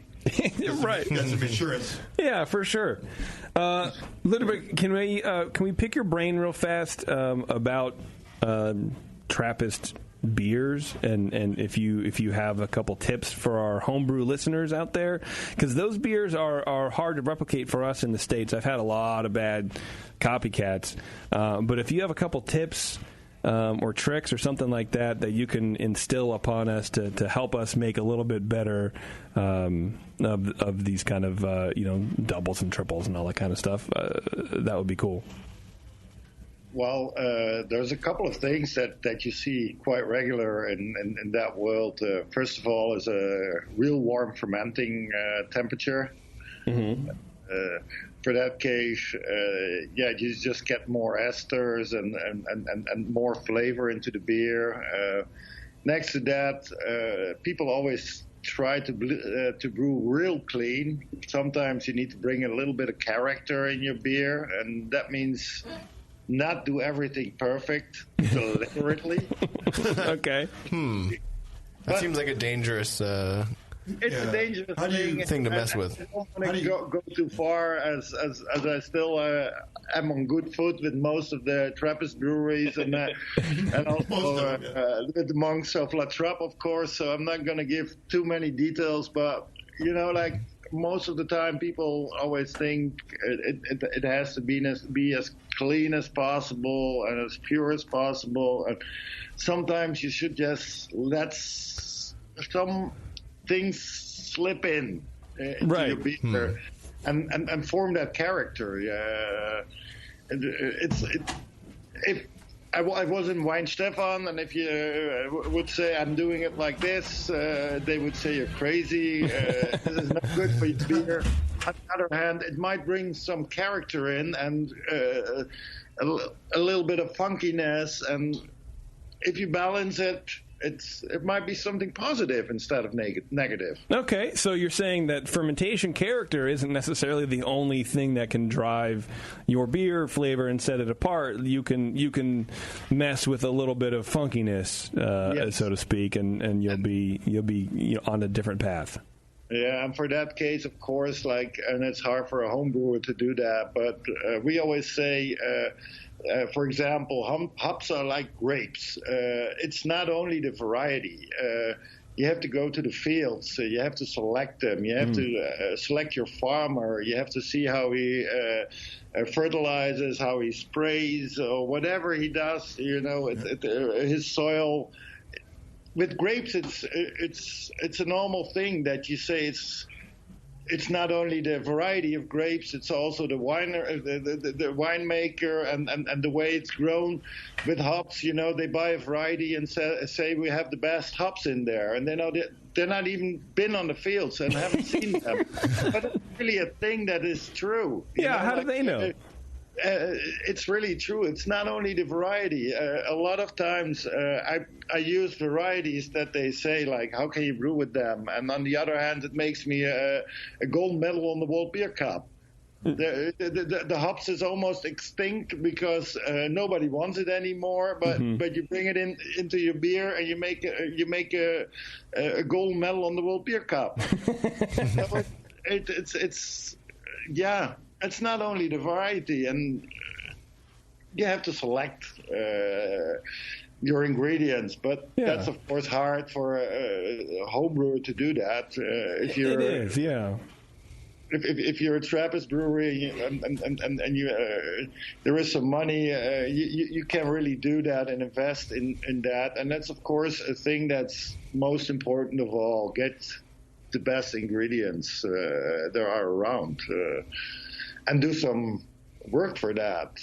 Don't just rely on this selling company, but go to the farmers themselves. And that's a nice thing. That's one thing I found out here also. They did that at Brunswick already. I came here the first time, and we had to talk to press. There were hop farmers and growers in here, and they had their special varieties, and they were really happy to hear this kind of story. And there is a lot of right in there. You know, I won't say it's all, but you can't make a perfect beer if you don't have the perfect ingredients. That's for sure. Right.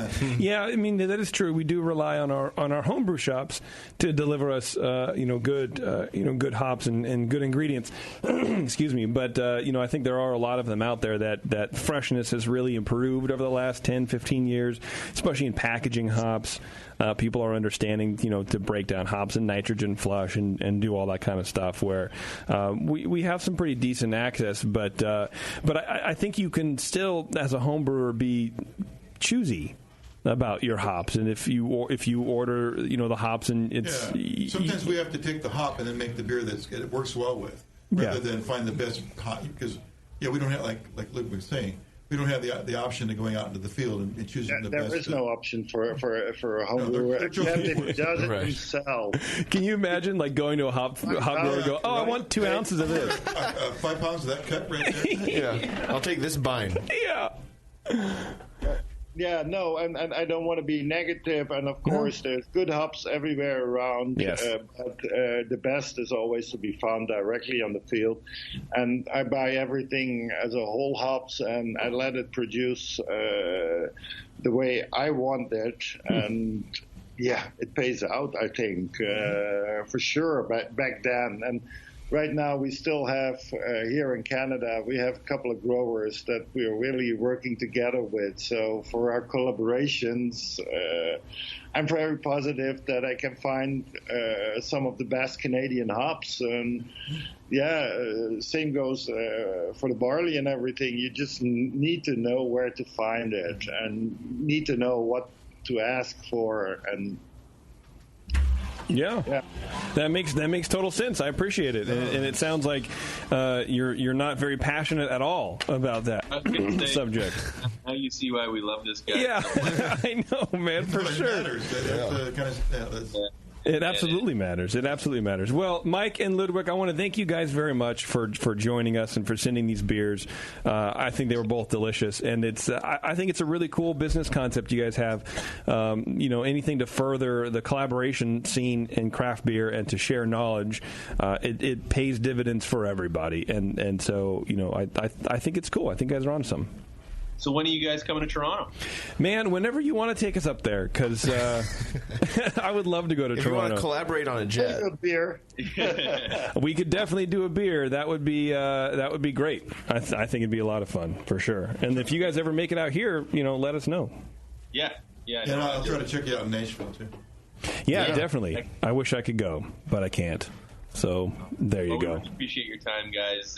It's been a lot of fun. Thank you so much. Yeah, it was fun talking to you. Yeah, fun talking to you guys too. Thank you very much. You can go to BrunswickBierworks.com. That's BIER Beerworks.com and learn all about it. Check out their facility. It is really beautiful. There's tons of photos online, and it's a cool concept. And Mike and Lodewijk, you guys are doing a great job. These beers are good, and I appreciate it. I can't say it enough. Thank you very much.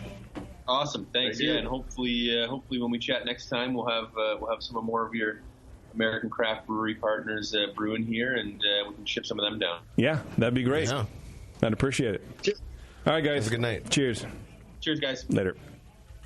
Yeah, good stuff, man. Good stuff. Yeah, it's great that they're getting fresh beer right there. I know. I think honestly, I think it's a cool concept. Well, I was going to do a read. I think I can do a read because it's not a thing. Go to beersmith.com. Get your 21-day free trial of the best homebrewing software there is out there. Conduct all your recipes. Gather them all together. Treat it like your library. Do all that kind of stuff. Run your inventory. 21 days for free. Beersmith.com. Check them out. And we'll be right back. It's The Session.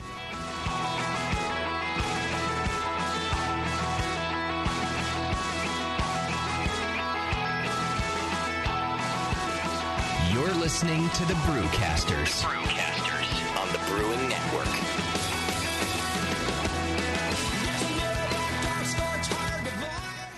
Since 1979, Williams Brewing has offered the finest equipment and freshest ingredients and the best customer service in the business. Check out their brand new patent-pending mash and boil 110-volt electric mashing and boiling unit. This compact all-stainless unit lets you mash, sparge, and boil just about anywhere that has a 110-volt plug. Double-wall construction adds to efficiency and safety, and a precise thermostat keeps temperatures where you want them. Unlike insulated buckets and converted coolers, multiple temperature rest mashing is easy to do, all for under $300. They also feature the Mark II work pump, a magnetic drive high-temperature pump that does the work of pumps that cost twice as much, as well as exclusive Brewer's Edge regulators and quality Keg King kegs and disconnects. Check them out today at williamsbrewing.com to brews their vast selection. With over 20 years of experience making world-class craft beer and more than 100 gold medals in international competitions, Moylan's Brewing Company is not just a pretty face in craft beer. Just ask Brendan Moylan. What do we got here?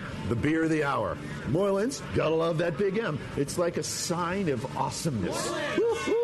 It's got an extra kick to it. Let's pour this bad boy. Oh, yeah. Oh, Moylan's. The end of the night when the kids are finally in bed, the wife's in bed, nobody's bothering your ass anymore. That's Moylan's time. Moylan's is for you. Yeah. It's to help you out. Yeah. It helps me out. What? Well, because it's freaking awesome. Northern California brewed. It's brewed with love. With love? Oh, yeah. Tremendous. And it's always best where? Moylan's. You gotta try it. On tap at Moylan's in Novato. They're friggin' awesome. Not only because I own the brewery, because I love the beer. Cheers! Boom. Kilt Lifter Scotch Ale takes big beers to a whole new level with rich malt balanced perfectly with delicate hops, and now comes in 4-pack tall boy cans so you can take the party on the go. Or come to the brewery, take a tour, and try any of Moylan's fresh creations right from the source. Check them out at moylans.com. Hey, my brewing brothers and sisters. This is Jamel Zanishev, and I want to tell you about Heretic Evil Twin. You might be familiar with my homebrew recipe, which uses massive late hopping to create a balance between the malty sweet and the hoppy bitter, along with an outrageous malt and hop character. I wanted a beer with the same bold hop and malt character, so we played around with the homebrew recipe until we were able to make a great commercial version too. We've created a beer rich in malt character, full of caramel, toast, biscuit, and an ever so subtle roast note. On top of that, we piled in an insane amount of Citra and Columbus hops at the end of the boil, as well as in dry hopping. This damn-the-cost approach to hopping gives Heretic's Evil Twin a great blast of citrus and tropical fruit that can't be matched by any other hop. The result is a bold, malty, hoppy, but easy-drinking beer. This is our top seller, our flagship beer, and I couldn't be prouder of it. Cheers. To find Heretic beers near you, click on Find Some at hereticbrewing.com. If you work in retail sales, the restaurant industry, or are a new craft beer enthusiast, or you know someone who is, you have got to check out Beer 101.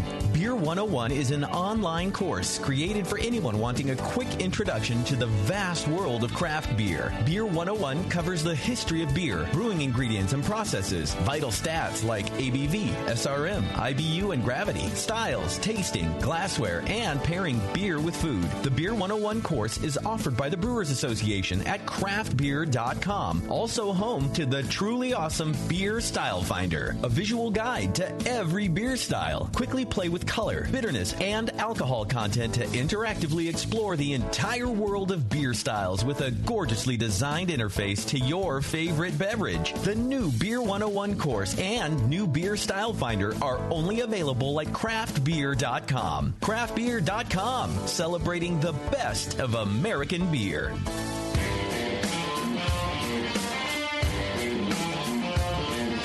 Brewcasters are back. It ain't 401 beer. Whatever.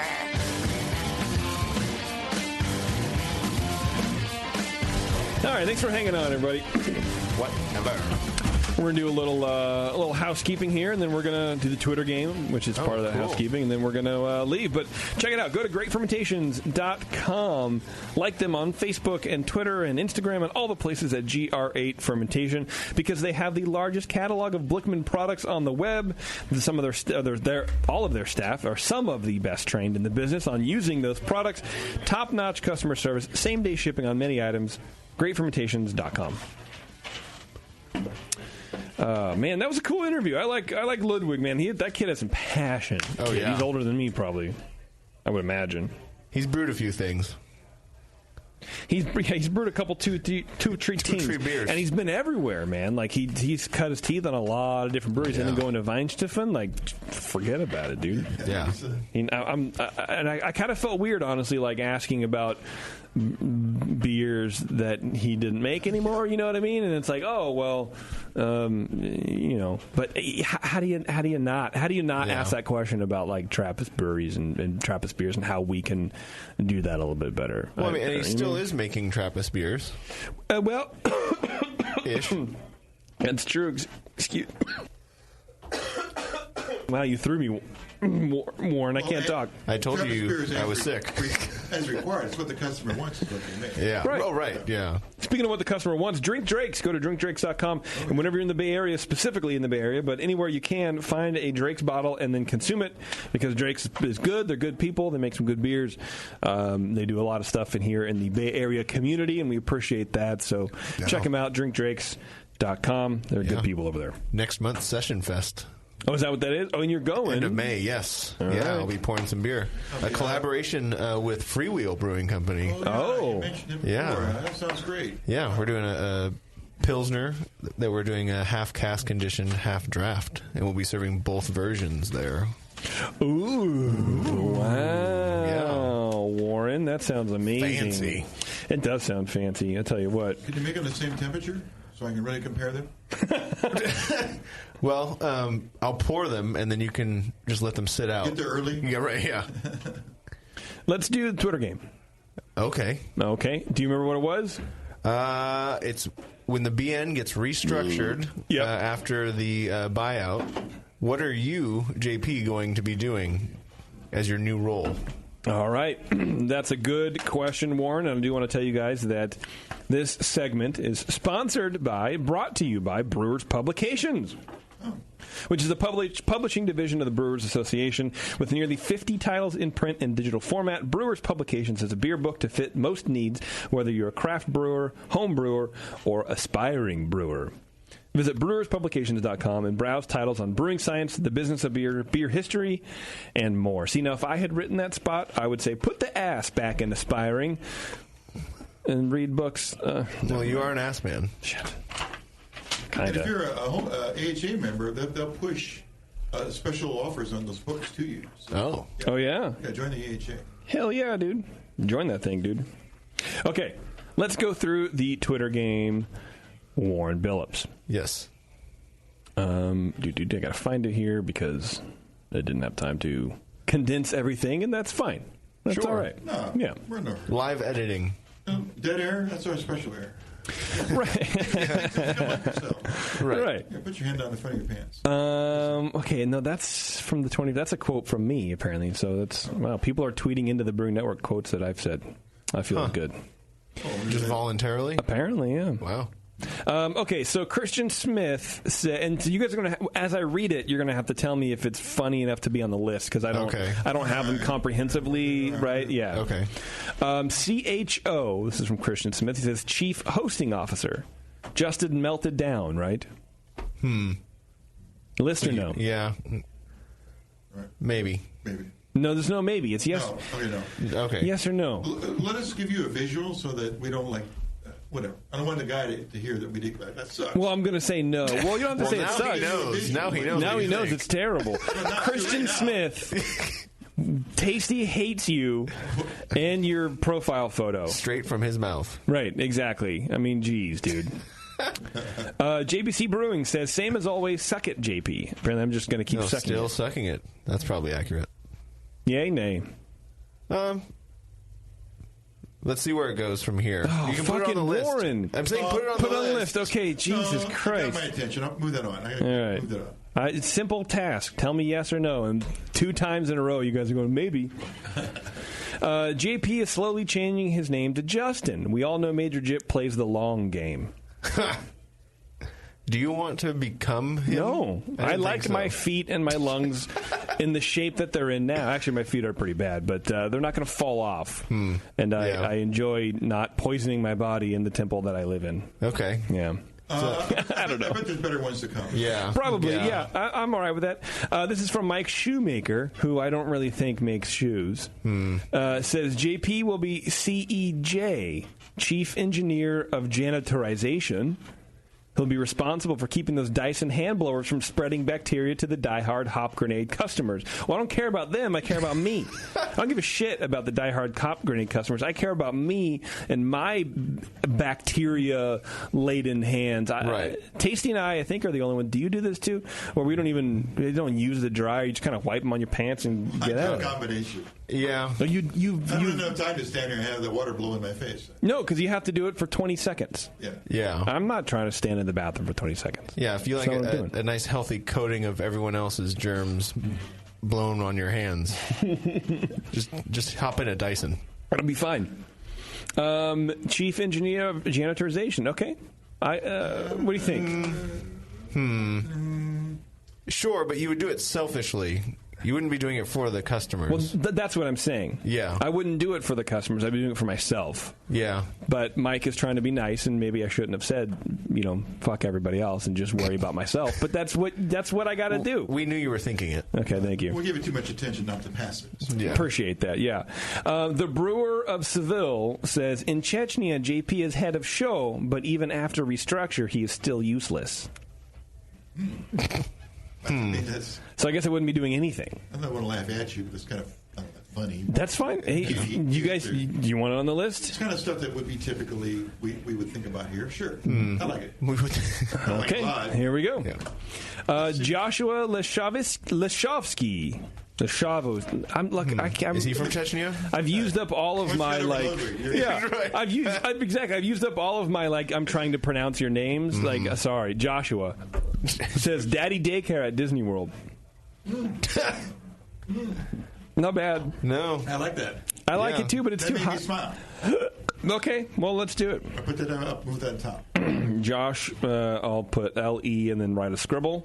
Because, face it, when the pre-end sells out, we're just all going to be rich. We can do whatever we want. Well, we don't necessarily have a job at the end. Tens of dollars this is worth, for sure. Yeah, so right. Split how many ways? Oh, my God, dude. Yeah. And then here we go. This is the last one from Clayton, our friend Clayton, which, of course, is the longest tweet in history. JP takes over care of Justin, who is now like his second baby. Will feed and wipe Justin while grooming Alice to take over the BN broadcast duties along with producer Abigail. They care for JP and Bev after their fifth meltdowns and groom the BN Generation 3.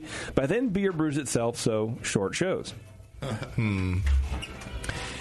That's Clayton. It's a very long, thought-out email. It's a nice ending. Yeah, but it's also very wholesome. It's very pure and wholesome. So I like it. I'm going to put it on the list. New dad likes it. Not as creepy as you do in daycare. Yeah. Well, that's true. I like that creepiness of that. Yeah. Yeah. That was the last one? That was the last one. That was it. Okay. So to recap, we had JBC saying, same as always, suck it. Mike saying chief engineer of janitorization. The Brewer of Seville saying JP has had a show, but I'm still useless. Josh Lifshasta says Daddy Daycare, and then Clayton with his novella. So to me, I kind of like the still sucking it after all these years. Really? Because I was going to... first of all, you just modified it. It has not... but some people don't... as much change as a restructuring... As much change that would come with a restructuring, it would be nice to know that some things would stay the same. Huh, okay. So, still sucking it. I kind of like that. All right, I would have pulled it. I was actually going to say, I don't like that one. But okay, Tasty, do you feel the same? Well, I don't know. After Warren brings it to the front of my brain here, I'm thinking I do like it a little bit. But What were you? I'm still sort of a fan of the daycare thing. But I do like the daddy daycare at Disneyland. I laughed and I thought it was. What should we kill then? What should we kill? The Chechnya, Clayton. Yeah, that's right. Oh, Chechnya, which I thought was Yeah, Chechnya and Clayton are the only other two. So, well, no, there's another one in there somewhere, but the other one can go, and I think the family-friendly BN one should go. Really? Because I don't think the restructuring is going to happen soon enough for Abby and Alice to take over. I think. Well, I don't know. The restructuring has been threatened for like 2 years. Right. So it could be another 10. You never know. Sometimes Justin is very focused on his self-care, and that's good. And then sometimes he forgets to take his vitamin B, or is it D, or what?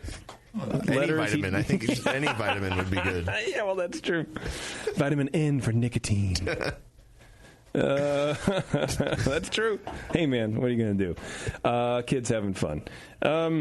Okay, well, throw out your favorite then, because this is kind of drawn out and I'm on board. What do you think? I said sucking it. No Clayton. Okay, sucking it. Tasty, what do you think? Is that good enough for you? Well, you're only half in on that because you didn't think that was your first. Yeah, but I don't really care. I'll let you guys drive the trail. I mean, it's fine. But you would be the deciding vote if he picks another one. I'm not even going to vote because this has already gone on too long. I don't care about it. I like still sucking it. Still sucking it. Okay, there you go. Oh, JBC, you win, and you're doing good, and you're doing great. Email Beverly, who's not here anymore. That's right. Yeah, Bev left because apparently the computer imploded or exploded or did neither. I don't know what, but it smelled like burning, and she restarted it. Place any target orders, so she had yeah, right. Yeah. She maxed it out. Yeah, so it's she's gone. She doesn't need to be here. There's literally nothing for her to do. She ordered pizzas for us already, and they're here.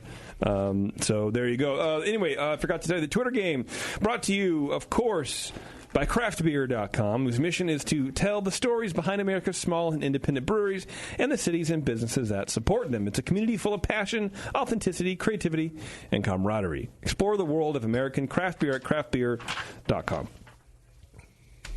Okay, there's one read left. One read. And then we're out of here. Yes. And you know what that is. You know what that read is, Warren. I think I've got it. Do you, though? Well, don't give it to anyone else, Warren, because that's rude. You're not going to speak of O's? Adam and Eve is determined to help you spice things up in the bedroom, and they're backing up that promise. Go to adamandeve.com, and you'll get 50% off almost any item when you enter offer code BNARMY at checkout. You'll get a free Big O kit, which is backed by popular demand, which... I mean, of course it's going to be. Right. You know what I mean? You give a kit to, like, help with your big orgasm. Right. Who's not going to be like, hey, Adam and Eve, let's go. Right. It's been a while since I've gotten that Big O. Right. You know I got this motherfucking thing on me, bro. I need help with it. It's only getting bigger over here. Yeah. A Climax gel and a mini vibrator. You get your entire... I'm verklempt. You'll get your entire order sent to you for free. Hurry up. 50% off that one item, free shipping, Big O kit, Climax gel, vibrator, BN Army is your code, adamandeve.com is where you go for it, and that's it. That's it. We're done. It seems like all of the things that there are for toys. What do you mean? Are there other things out there than that giant list of things you get? I don't know. I think it's all you're going to need. I'll tell you that much right fucking now. That'll keep you busy for a while. Yeah, for sure, man. I feel like, you know what? You'd be smoking cigarettes and taking naps all the time. So they're in North Carolina, I think. That sounds right. And so I've got to get there, by the way. I know. And Bev refuses to, because she has the contact. We should just take that on herself. She's not here. We'll take it over. Okay, let's email. Well, let's talk to Jay first, because I don't want to ruin anything. Let's just turn on her computer. Oh, wait. We'll drop Jamil's name, and that'll get us in. And that'll get us in. Yeah, he sells a lot of product. We can slide right in like we were coated with Climax gel. Oh, man. They won't even feel us. It's true. Even if we didn't have the gel. I think that here's what I think the next episode or the next season of at least one of these zombie shows, right? Because they're always shot in the South. Yeah, okay. You don't see them coming across a giant 18,000 square foot warehouse of dildos, and I think that would be the penultimate apex almost shark jumping, but not really. Like you can't top that ever. It's just, can you imagine like the Walking Dead folks coming across like, well, I got all these climax gels. They're going to go to waste, Michonne. So pull out your sword, Daddy. Let's go. Well, maybe the dead already used it all. What else are they doing? I don't think they're pounding. I don't think they're laying lumber. Just because their blood pressure's not there anymore? Well, I don't know. Oh, no, they're dead. All they want is eat other people or something. That's weird. But all they want to do is bite other people a couple times, and they get really full. This is a new zombie movie. I mean, it could be just a bunch of perverts. Yeah, well, right. Well, and especially it's a couple of those, like, I don't know if they're parodies, but like zombie adjacent movies where you regress to the like one or two simple tasks that you did. What if you're just a freak? Like, and that's what, so as a zombie, you're just trying to like. I feel like I'm in a zombie movie now. You're just trying to get in, man. You're just trying to get in whenever you can.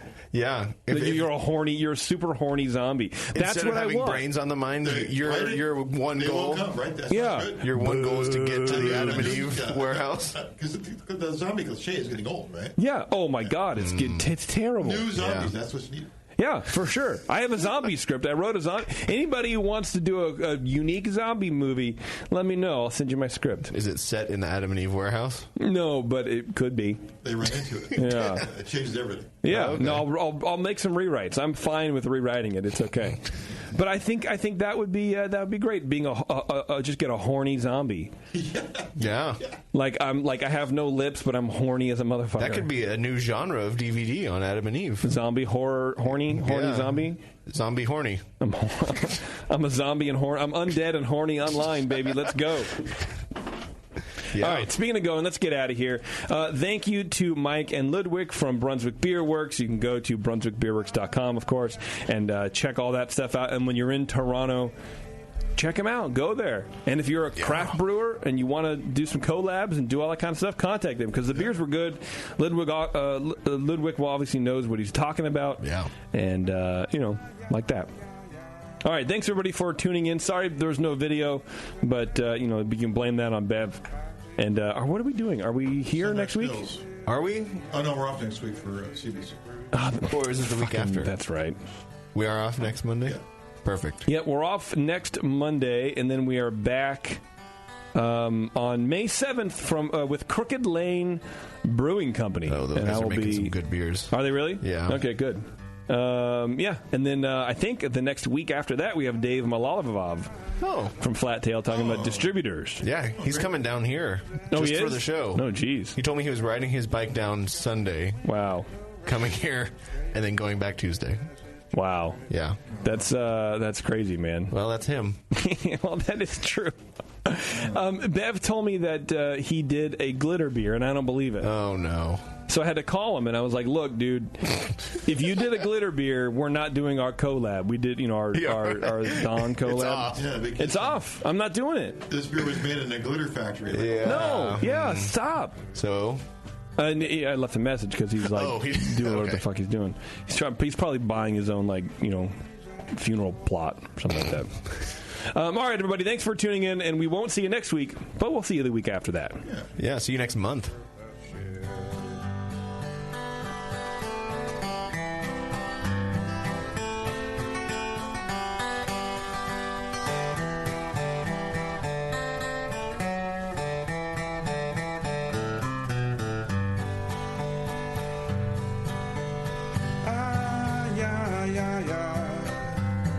JP's an asshole. Justin's a nice guy and winning the race. JP